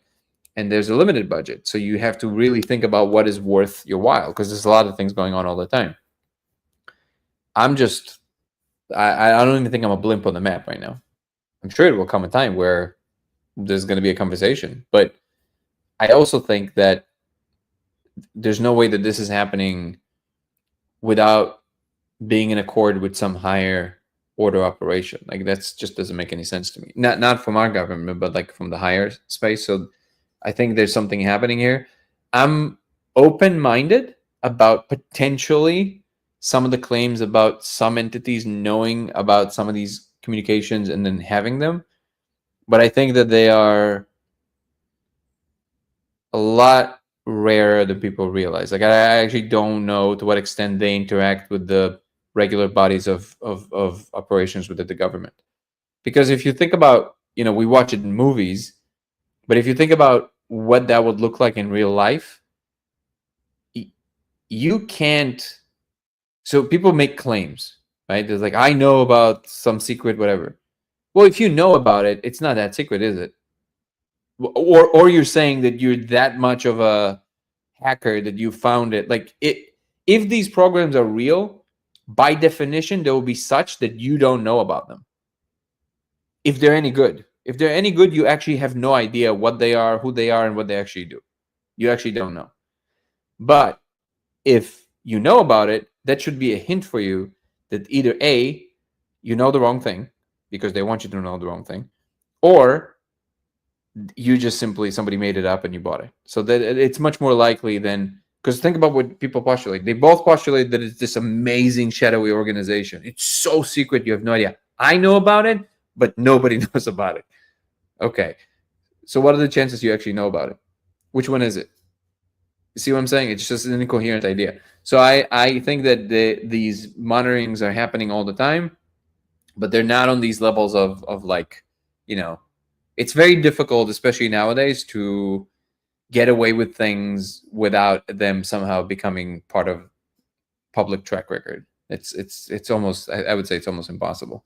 So if I don't know if your question was also implying, am I ever, like you said, if I ever think about it, if the question was, am I ever worried about it? No, because I'm acting out of the best. I'm trying to put my best foot forward. I don't have alternative motives. I'm just sharing what I know, and I'm making information available. That's my attitude. That's my truth. That's as far as I can inspect it myself. That's what I'm doing. If I'm stepping on anybody's toes, we can have this conversation. I want to understand why and how it works and all of that stuff. So far, that never happened, and I really don't think that it. In order for something to truly be noticeable on a serious level, I think it needs to be quite a bit bigger than what this project is currently. But yeah, of course I thought about it. Are you one of these people, Nico? Is that what you're saying? Are you coming to Mayhammer? No. I mean, I worry about it sometimes. I mean, I've been I've been hearing that, like, the reason why TikTok is trying to be regulated is because the government can't control the flow of information or the filtering of that information. And so they're kind of forcing this acquisition, which I believe they're going to launch an American version in September called M2. And I've been listening to a lot of creators say that the days of political freedom are likely going to end due to some heavy monitoring or other another like you said, like just more spiders, right? More data for spiders. But I mean, at the end of the day, I don't think that this government is that authoritarian where you can't speak out. But I am sometimes when I see like memes and stuff, I wonder like, did someone really get detained at the border for having a meme of JD Vance? Like, is that how much of that is real, right? Like, I don't know if you saw that kind of stuff, but I think all I can go by is by examples that I do know about, and not to get too political, but I do know of some like ways in which these things are done, and I know that in every single time that you look into these things, you find there's always an aha moment. You go like, oh, okay, I get it. Like, I get it. Like, something that happened there that wasn't reported exactly how it was reported in the news, that made it clear why that, even if it ends up being not fully justified in terms of how it should have been handled optimally, but invariably there's always this one piece of information that in reporting they omitted, which makes you go, okay, I understand why they did it that way. Like, I understand the person was too rowdy. There was other tales. I promise you, it never happened. And somebody had like something on their phone, like a picture of like a meme of Vans like too fat, and that there's no way. If it was coupled with other things like behavior, because they are watching you, right? They're watching you when you exit the plane. In the plane, you also have air marshal. So these things are. That's what I meant by it is weirder than people think, because there is more monitoring in the places that people actually don't look, but they are monitoring something. It's not the meme on the phone. There's something else going on there, and I think this whole idea that people have that they should never be the subject of scrutiny of any kind. Well, I mean, if you believe that, that's just absurd. It's like you live in a country, a very large one, so you should expect sometimes some level of scrutiny. And if you don't want to be scrutinized to a certain degree, well, then don't make the kinds of signals that would get you scrutinized. Like, it's really not that complicated. Like, it goes back to like now this subject died out a little bit, but in every instance there's something else that is inflammatory. So you wanted me to touch on politics. Here's one political avenue, right? The whole thing with the whole thing with the police, right? And I spoke about it before, but like, it's so clear from a human perspective that what is actually operative there, in most cases, it has nothing to do with people's skin or gender or anything else. It has to do with how they behave. It's the totality of the picture. It's how your micro expressions are in the moment, what you say back, how you behave. These are the operatives in what's going on, and these are very difficult to see when you're actually reporting on something. And this is an example that I used before, but it drives the point home. Forget about the police. If you're walking home, right, and you want, and it doesn't matter the race. It makes no difference. It can be white, black, Hispanic. It makes no difference whatsoever. If you're walking home, if it's kind of evening and you can barely see the person kind of going from the end of the street, what are the first things that your brain will automatically notice? Especially from a distance, you can't see their ethnicity most of the time. What you would notice is behavior. You would notice body language, right? So even from far away, if somebody's kind of like trouble, you can see it. There's a way that they're walking. There's something to their walk. And if they get closer and you get more information, and they also have a certain kind of look in their eyes, that's the thing you're registering. Skin color and all that stuff, that's secondary. You would just as much be worried about a white guy behaving like this as a Hispanic guy or a black guy. The first thing is behavior, because that's the thing we register is what are the danger parameters here, right? So that's the thing that is constantly being overlooked in the name of trying to protect some kind of an imaginary scenario. But that's the story in full. So in the same way, when somebody is getting in trouble for something, usually it's because they're part of something that's going on. Like I have a friend in LA. I love him, but he's crazy. Adam. He's crazy. Just to be clear, he's a white guy, if it's relevant to anyone for the story, but he's nuts. Like he's an artist. He's a very creative artist, but he, like, whenever there's riots in LA, which apparently there's quite a bit in recent times, his favorite thing is to go there and to stick his camera on everything that's going on. Now, he's right that it's his constitutional right. That's true. But you don't measure things according to the ultimate version of something. You measure them according to what in fact is going on in the moment. And in the heat of the moment, when there's a lot of people running out of the store or something going on, there's a lot of action going on, there's high octane happening in that moment. When the police arrives, in the end of the day, I have some friends with police officers. They just want to go home. They don't want to die. D-I-E. I tried to spell it and just said it. They don't want to being unalived, right? So if they have to choose between them and you, it's going to be you every time. And that's not crazy, right? They're just doing their job and you're there. And if you know that it's a high octane situation, it should not be surprising to you that you might get sucked into it. That's not weird. That's not weird. If you think that's weird, you're weird, right? So it's like if a lot is going on and there's chaos and people are running around and yelling and screaming and it's night and blah, blah, blah, blah, blah, blah, blah, and you're standing there sticking the camera. So he got like arrested doing that. And he was like, oh my God, I got arrested. I'm like, dude, what did you think that might happen? Like, yeah, and he was released, but like, that's not weird. So the fact that people want this perfect version of the execution of the law to always benefit them when they know they're correct and they stand on it. But why are you even doing this? What is the point of this? Like you're not proving anything. All you're showing is that the most natural thing would happen. Police officers are people. Yes, they're supposed to be trained better, which, by the way, is the opposite of what you want to do with training police less. You want to train them more, because what they're trained for is to handle these situations. They're not trained how to hunt you down more. They train how to handle it psychologically more.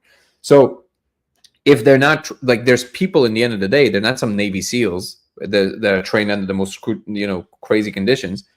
So they're people like you. And yes, they have a gun and they're trained a little bit more than most people, but not to an infinite degree. So they can get scared. They can get, and if they don't know what to do, they would just put you down on the ground.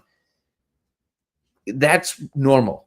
So that's what I'm saying. In every single case where you find the majority of the injustices, most of them are due to some crazy situation that people just didn't want to. They wanted the least amount of chances of anybody getting hurt, and in the process of that, somebody usually gets hurt. So if you're placing yourself in these situations on purpose, don't expect nothing to ever happen and then complain about it. That's strange. So that would be my take on it. Does it still happen that there's like true injustice and all of that? Yeah, of course, but that will always be the case. I don't think that this is, and I'm not even with everything that I know, that, like, I do think that he technically was the better choice from the two candidates. I don't think he's the best example of a president by no stretch of the imagination. But I don't think he is as evil as people think he is.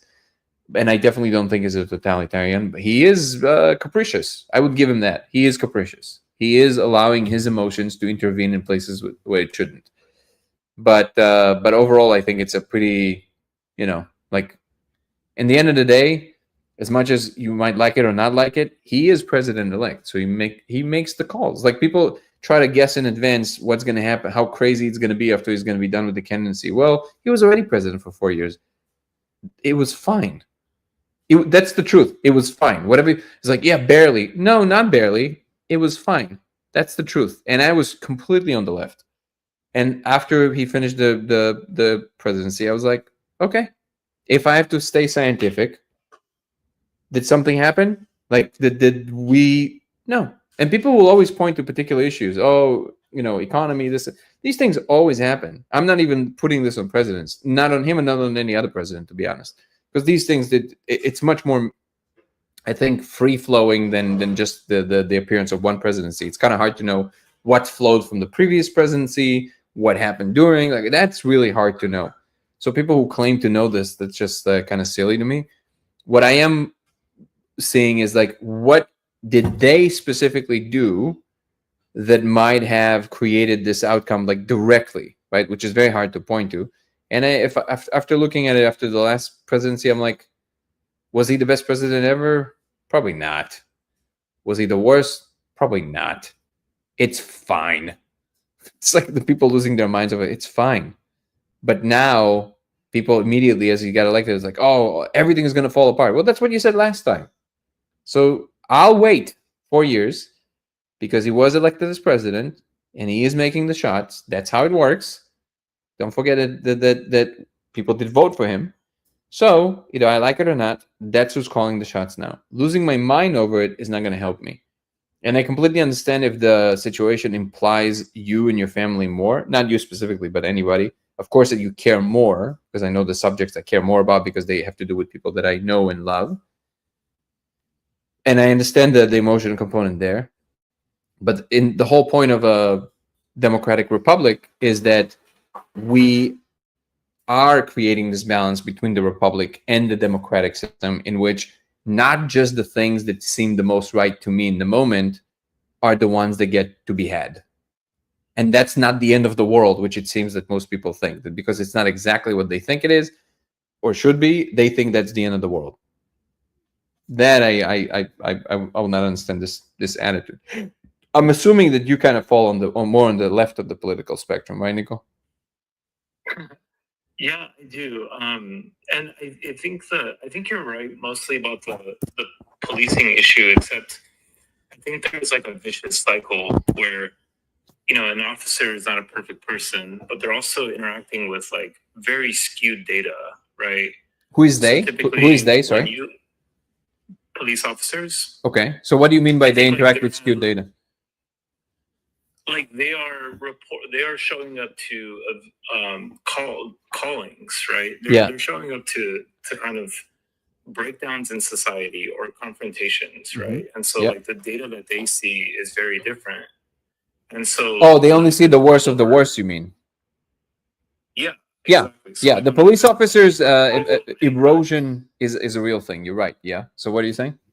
So I've been pulled over many times where I've been like, hey, how am I the guy de-escalating this situation here? Yeah, they're charged. Very often they're charged. But I was too. And I look very white. It just happens. It's just like how often was I on one in this live?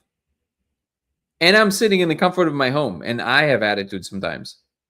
So yeah, you can say, okay, but the police officer has more of a responsibility. Sure, you're right, but they are a person in the end of the day.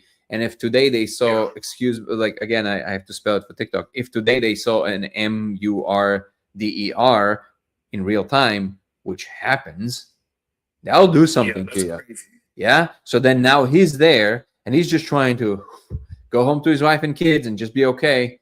And he just wants to go home and he's just trying to do his job. And he's like, hello, sir, do you know how fast you were going? No, why don't you tell me? Dude, why? Why? Like, what do you think is going to happen? And then, what do you, like, yeah, chill. Like, they don't know you.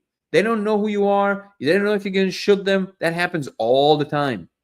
So that level of lack of compassion, and by the way, if you look at the statistics, and I know people like, it's really weird. People on the one hand would complain about things, and then when you cite the statistics, they'll say, wow, it's so heartless to quote a statistic.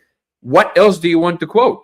Those are the real data, that the percentage of these things happening. Of course, there's going to be some bad apples, but we're not talking about every single instance. We're talking about the general assessment of, is it a systemic problem? And the data on that is clear, unequivocally clear.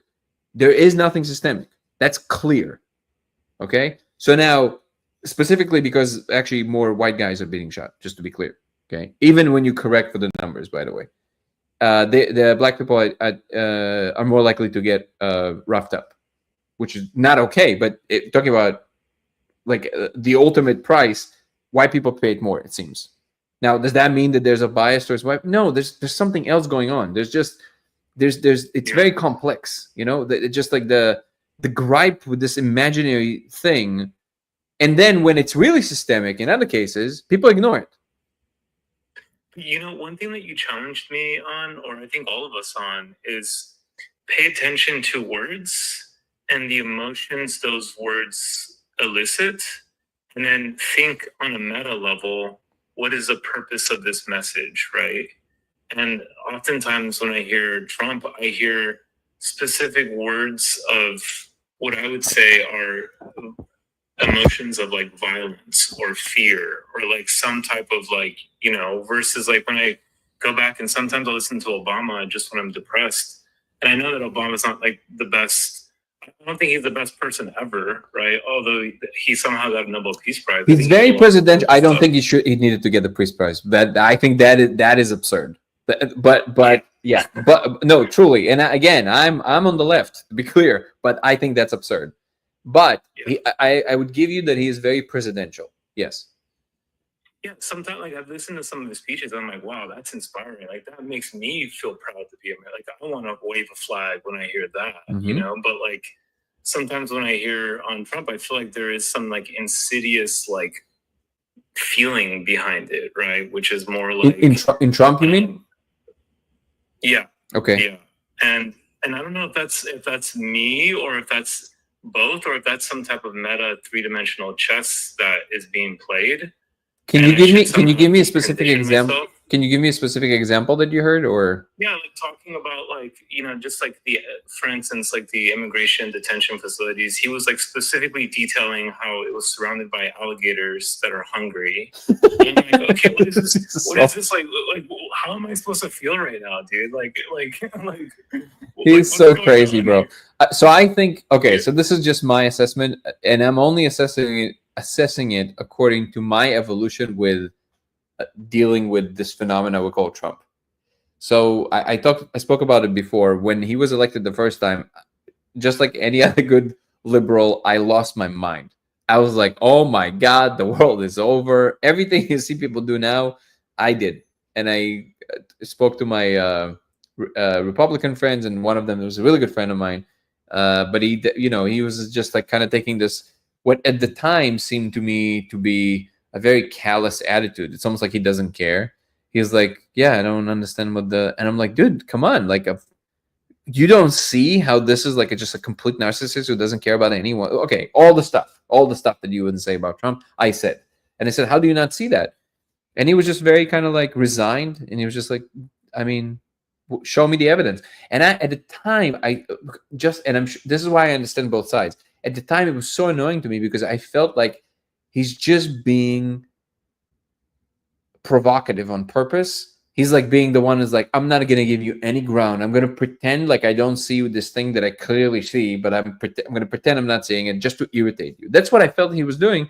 But I was like, there's no way he's doing it because we've known each other for so long. It's not this kind of relationship. Why is he doing this to me? I was very confused, very angry.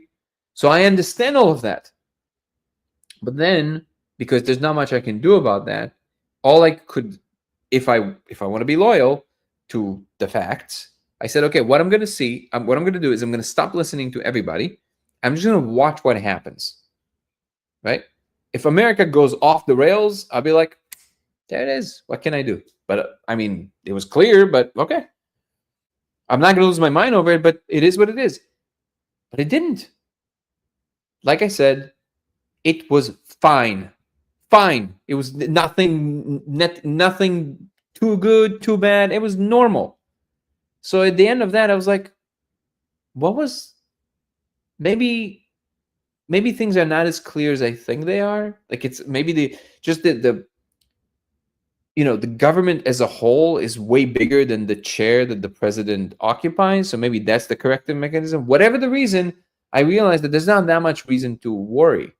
And then, with all the due respect, I think most of us can agree here, left and right obviously, but I think that most of us on the left should admit that after Biden, it should have been clear to us that definitely it doesn't matter that much who's there, right? Yeah. So Yeah, I then, mean, he was barely alive. so then after that, I was like, dude, this is a circus. This is a circus.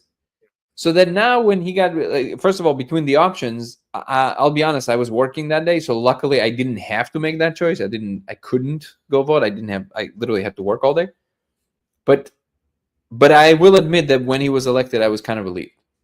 And when people heard this sentence on YouTube, and when people hear this, they're like, oh my God, you lost your mind. I'm like, notice that I said, it's not that it made me happy.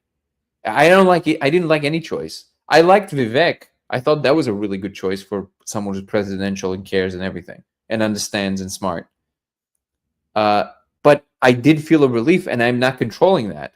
There's something in me that felt very uncomfortable with what was happening on my side of the political aisle, and because it felt like truly like something from a Truman Show, like truly insane, way more insane than what I see in Trump.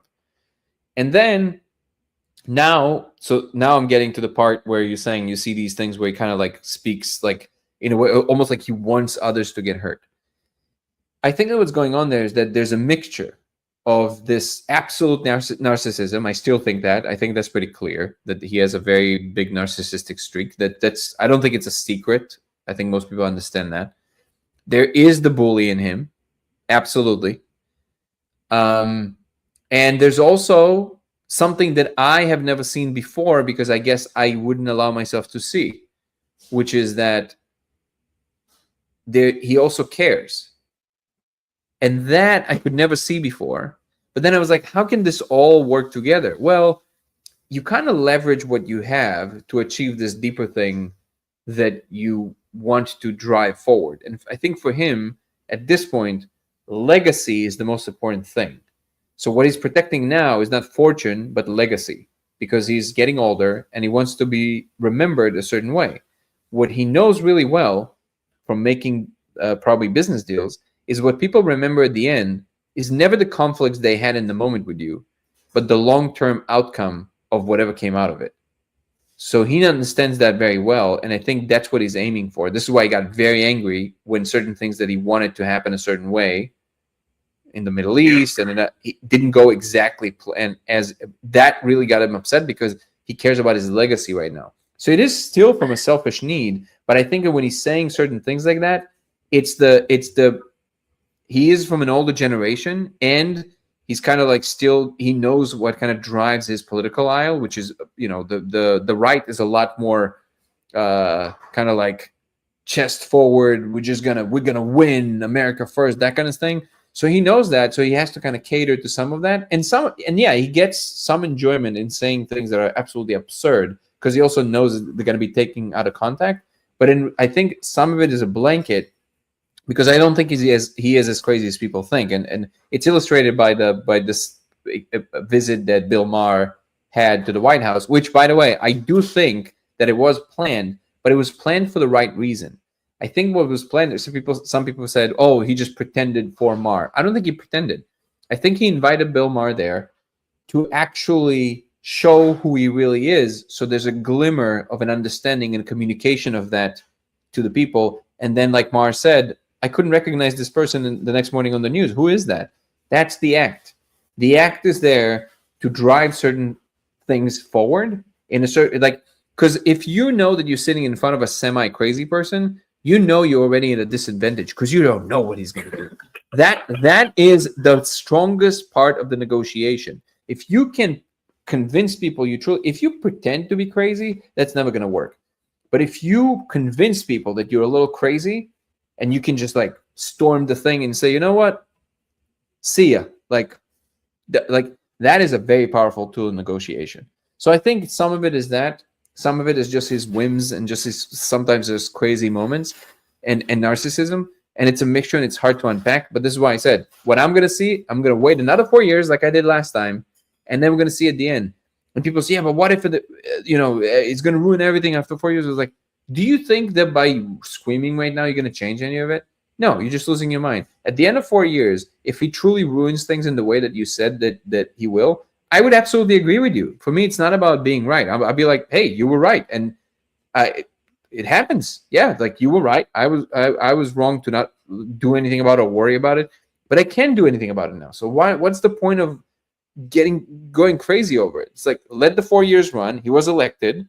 See what happens. Live your life.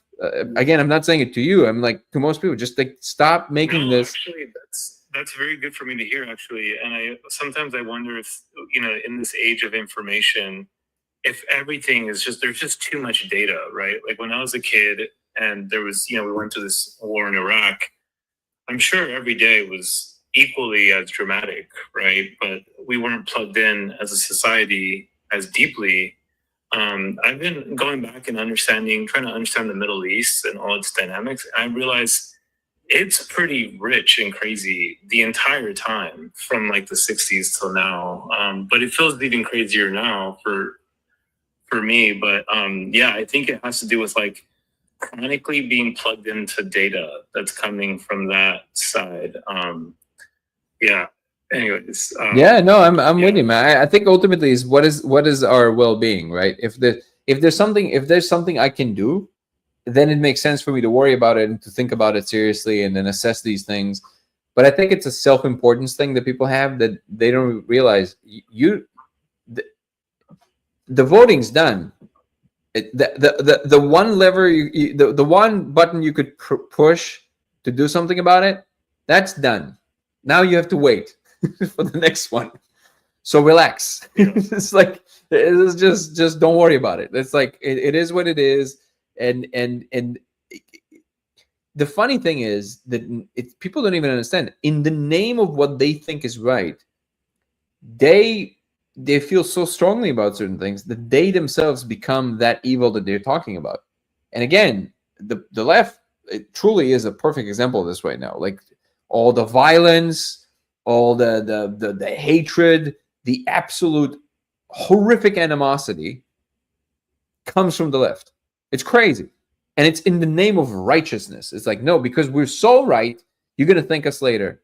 No, that's not how democracy works. Just because you disagree with it doesn't mean that you get to now destroy everything. It's crazy. And then and that's why I said it started from you asking about the phone and the thing. I encourage you before you. Oh, by the way, this is not an advertisement. I wasn't paid, but I tried this app for a few days. I'll tell you what it's called. You probably know about it. I didn't know about it, and it's really great. It's called Ground News. Are you familiar with this? Nico will come back. Yeah. Yes. So Ground News is it tells you how biased news sources are. Right? It's great. It's great. I can immediately know what the temperature is on the bias on each side. Great. I highly recommend it. It's subscription, but I think it's worth it. Ground News. Basically, you open any news story and it tells you the bias from the left, from the right, the percentage of that, and then it gives you the actual story, just like in a neutral way. And also it tells you like who reported about it, how. And then you start also seeing how news networks kind of report about the thing. And especially if you're truly interested in what is real, even without Ground News. Again, this is not some kind of a advertisement. I tried it. It's kind of nice. But if you're really interested in what's true, if you're not going to use something like Ground News, at least know that when you're listening to a news outlet at this point, it's just you taking the temperature of a particular political party. You can still discern what's going on just by taking what they're saying with a grain of salt and try and get out from try and imagine what actually must have happened. If the story sounds too ridiculous to be true, it probably is. It probably is. You have no idea how often people just kind of like omit this one piece of information. They just don't say it, but it's the story in full, and they just don't say it, right? And then the problem is that what happens later is that on a talk show or something, somebody repeats that story, and because the other person doesn't want to be inaccurate, if they don't know the details of that mistake, they're not going to correct them. They kind of, even if they disagree with them, they're not going to correct them because they don't know the other thing. So then they know the same story.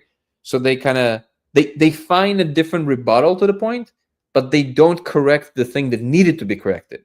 And then in that instance, it solidifies in everybody's mind as true, because even the person who disagreed with them did not correct them on that point. But that very often just because they didn't know. So they didn't want to offer correction they didn't know about. And this is why I highly recommend people like what's his name? I keep forgetting his name. I should be ashamed of myself because he has a great channel. Highly recommend. So ground news is the thing that gives you the average, and Kaizen Asiado, KAIZEN ASIEDU.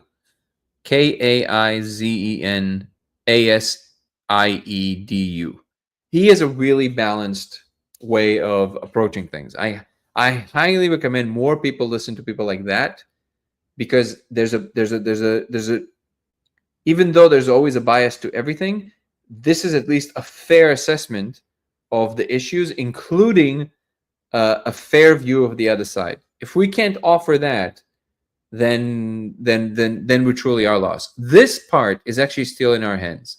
So you can, influence elections, of course, but you also can, in real time, treat information more fairly and not immediately assume, like I saw here in the chat, and I don't want to put you on the spot, I don't even know what the handle is, but just to be clear, the second, if you hear yourself saying things like, oh, whomever it is or whatever it is inherently evil, you have lost the plot.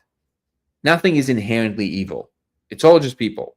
And people are doing things just like everybody else. And if you can accept that, then it will be a little bit easier to see, okay, these people said this, these people said that. What do I think that actually happened? Because most of the time, the story is not as ridiculous as what is being reported. It actually makes sense. It's just that it's not being reported about in the way that it makes sense. So Kaizen Asiado and Ground News are two great tools. If I have more examples of really good outlets and people that I think that are more like that, I can tell you.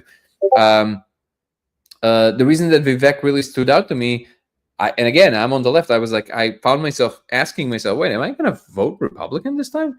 Just because it's not that I even disagree with a lot of his like perception, because a lot of it maps onto a much more right-wing point of view, which I usually don't agree with, because I have a little bit more kind of like this compassionate chip on my shoulder. Like I want more people to be included. So yeah, I'm much more liberal in that regard just by my nature. But at least when I heard him talk, he wasn't misrepresenting the points of the other side, because I can't trust the president that constantly misrepresents the other side. Now, Trump is a whole other case because he does this constantly. But on the other hand, he also acts strongly for the things that I myself identify as problematic. So it's hard to kind of balance these things. You kind of have to take them with a grain of salt. And very often when he does the thing that expected him to do, it's not that I'm not one of those people that are saying, well, it's Trump. I'm like, no, I'm not happy about it. But what are you going to do? That's what we have right now. So if you can't treat information fairly, why would you expect anybody else to do that? So at least the minimum we can do is treat information fairly. Know that there's always two sides to the story. And if you find yourself feeling too strongly about something without having first-person experience of it, that's different. So if you have first-person experience of it, obviously you have more of a handle on it. But most people don't. Most of us don't have a handle, don't have first-person experience with any of this, with any of the big subjects. We just kind of talk about it online. Don't forget that usually what you're getting is already layers and layers and layers of confusion on top of confusion on top of confusion. And that's what you're getting as news. So that's something to keep in mind. All right. I think we went on today for like 2 hours. It was delightful and wonderful. Nico, you always stimulate me in a great way. Sorry, I missed a lot of comments here on YouTube. I appreciate you all, guys. We'll have to adjourn for today. If you want to follow me across, first of all, if you want to follow Nico on TikTok, it will be NIKOMACKAY. Again, NIKOMACKAY. If you want to follow me cross platforms, it will be Danny Goller on Instagram and TikTok. It will be Goller Danny on X. It will be LaserX83 on Twitch, and Dango Thoughts on YouTube. DANGO Thoughts on YouTube. come also join our membership program that gives you access to our weekly lives in addition to the daily lives, which in which we dive much deeper into topics and talk about things from technical to aliens to whatever. Gives you access to early access to all my content. And if you sign up from the second tier and up, it will give you access to our Zoom calls once a month, which I really enjoy. It's not that expensive. I think it's like, what is it, $8 or something? I don't even know what it is, but it's definitely not that crazy, and it gives you an opportunity to talk to me directly. We exchange some notes and ideas on Zoom, and that's wonderful as well. And please come join our Discord community, which the links to which you can find both on YouTube and on TikTok in my link tree. And you can join you can also visit our website, codeofreality.com, in which we have merch and we have the lasers and we have some update information, and soon coming more of that. And the last thing is, as I mentioned last time, if you still want to donate to the film, you can always find the trailer on Dango Thoughts on YouTube. And in the description, you're going to find the link tree, the link to the GoFundMe page. The same you can do in the link tree on TikTok. You can always donate to the film. We still need maybe a little bit to raise just a little bit more at the tail end for distribution. All right. I want to thank our incredible moderators. Chris, thank you so much, brother. Ebony, love you very much. Guru, you're the best. And thank you so much, Jessica, for doing everything you're doing and always also coming and stimulating our minds with wonderful conversations. I appreciate people that always come on and share their ideas. Nico, really, you're amazing, brother. And all the other people that always come on and share their ideas. I want to thank the community members, the old and the new, always showing up, always being here, always bringing the vibes and asking questions. And that's it. I think we'll call it a night. I'll see you guys tomorrow. Peace and love. Ciao. Have a good night, everyone.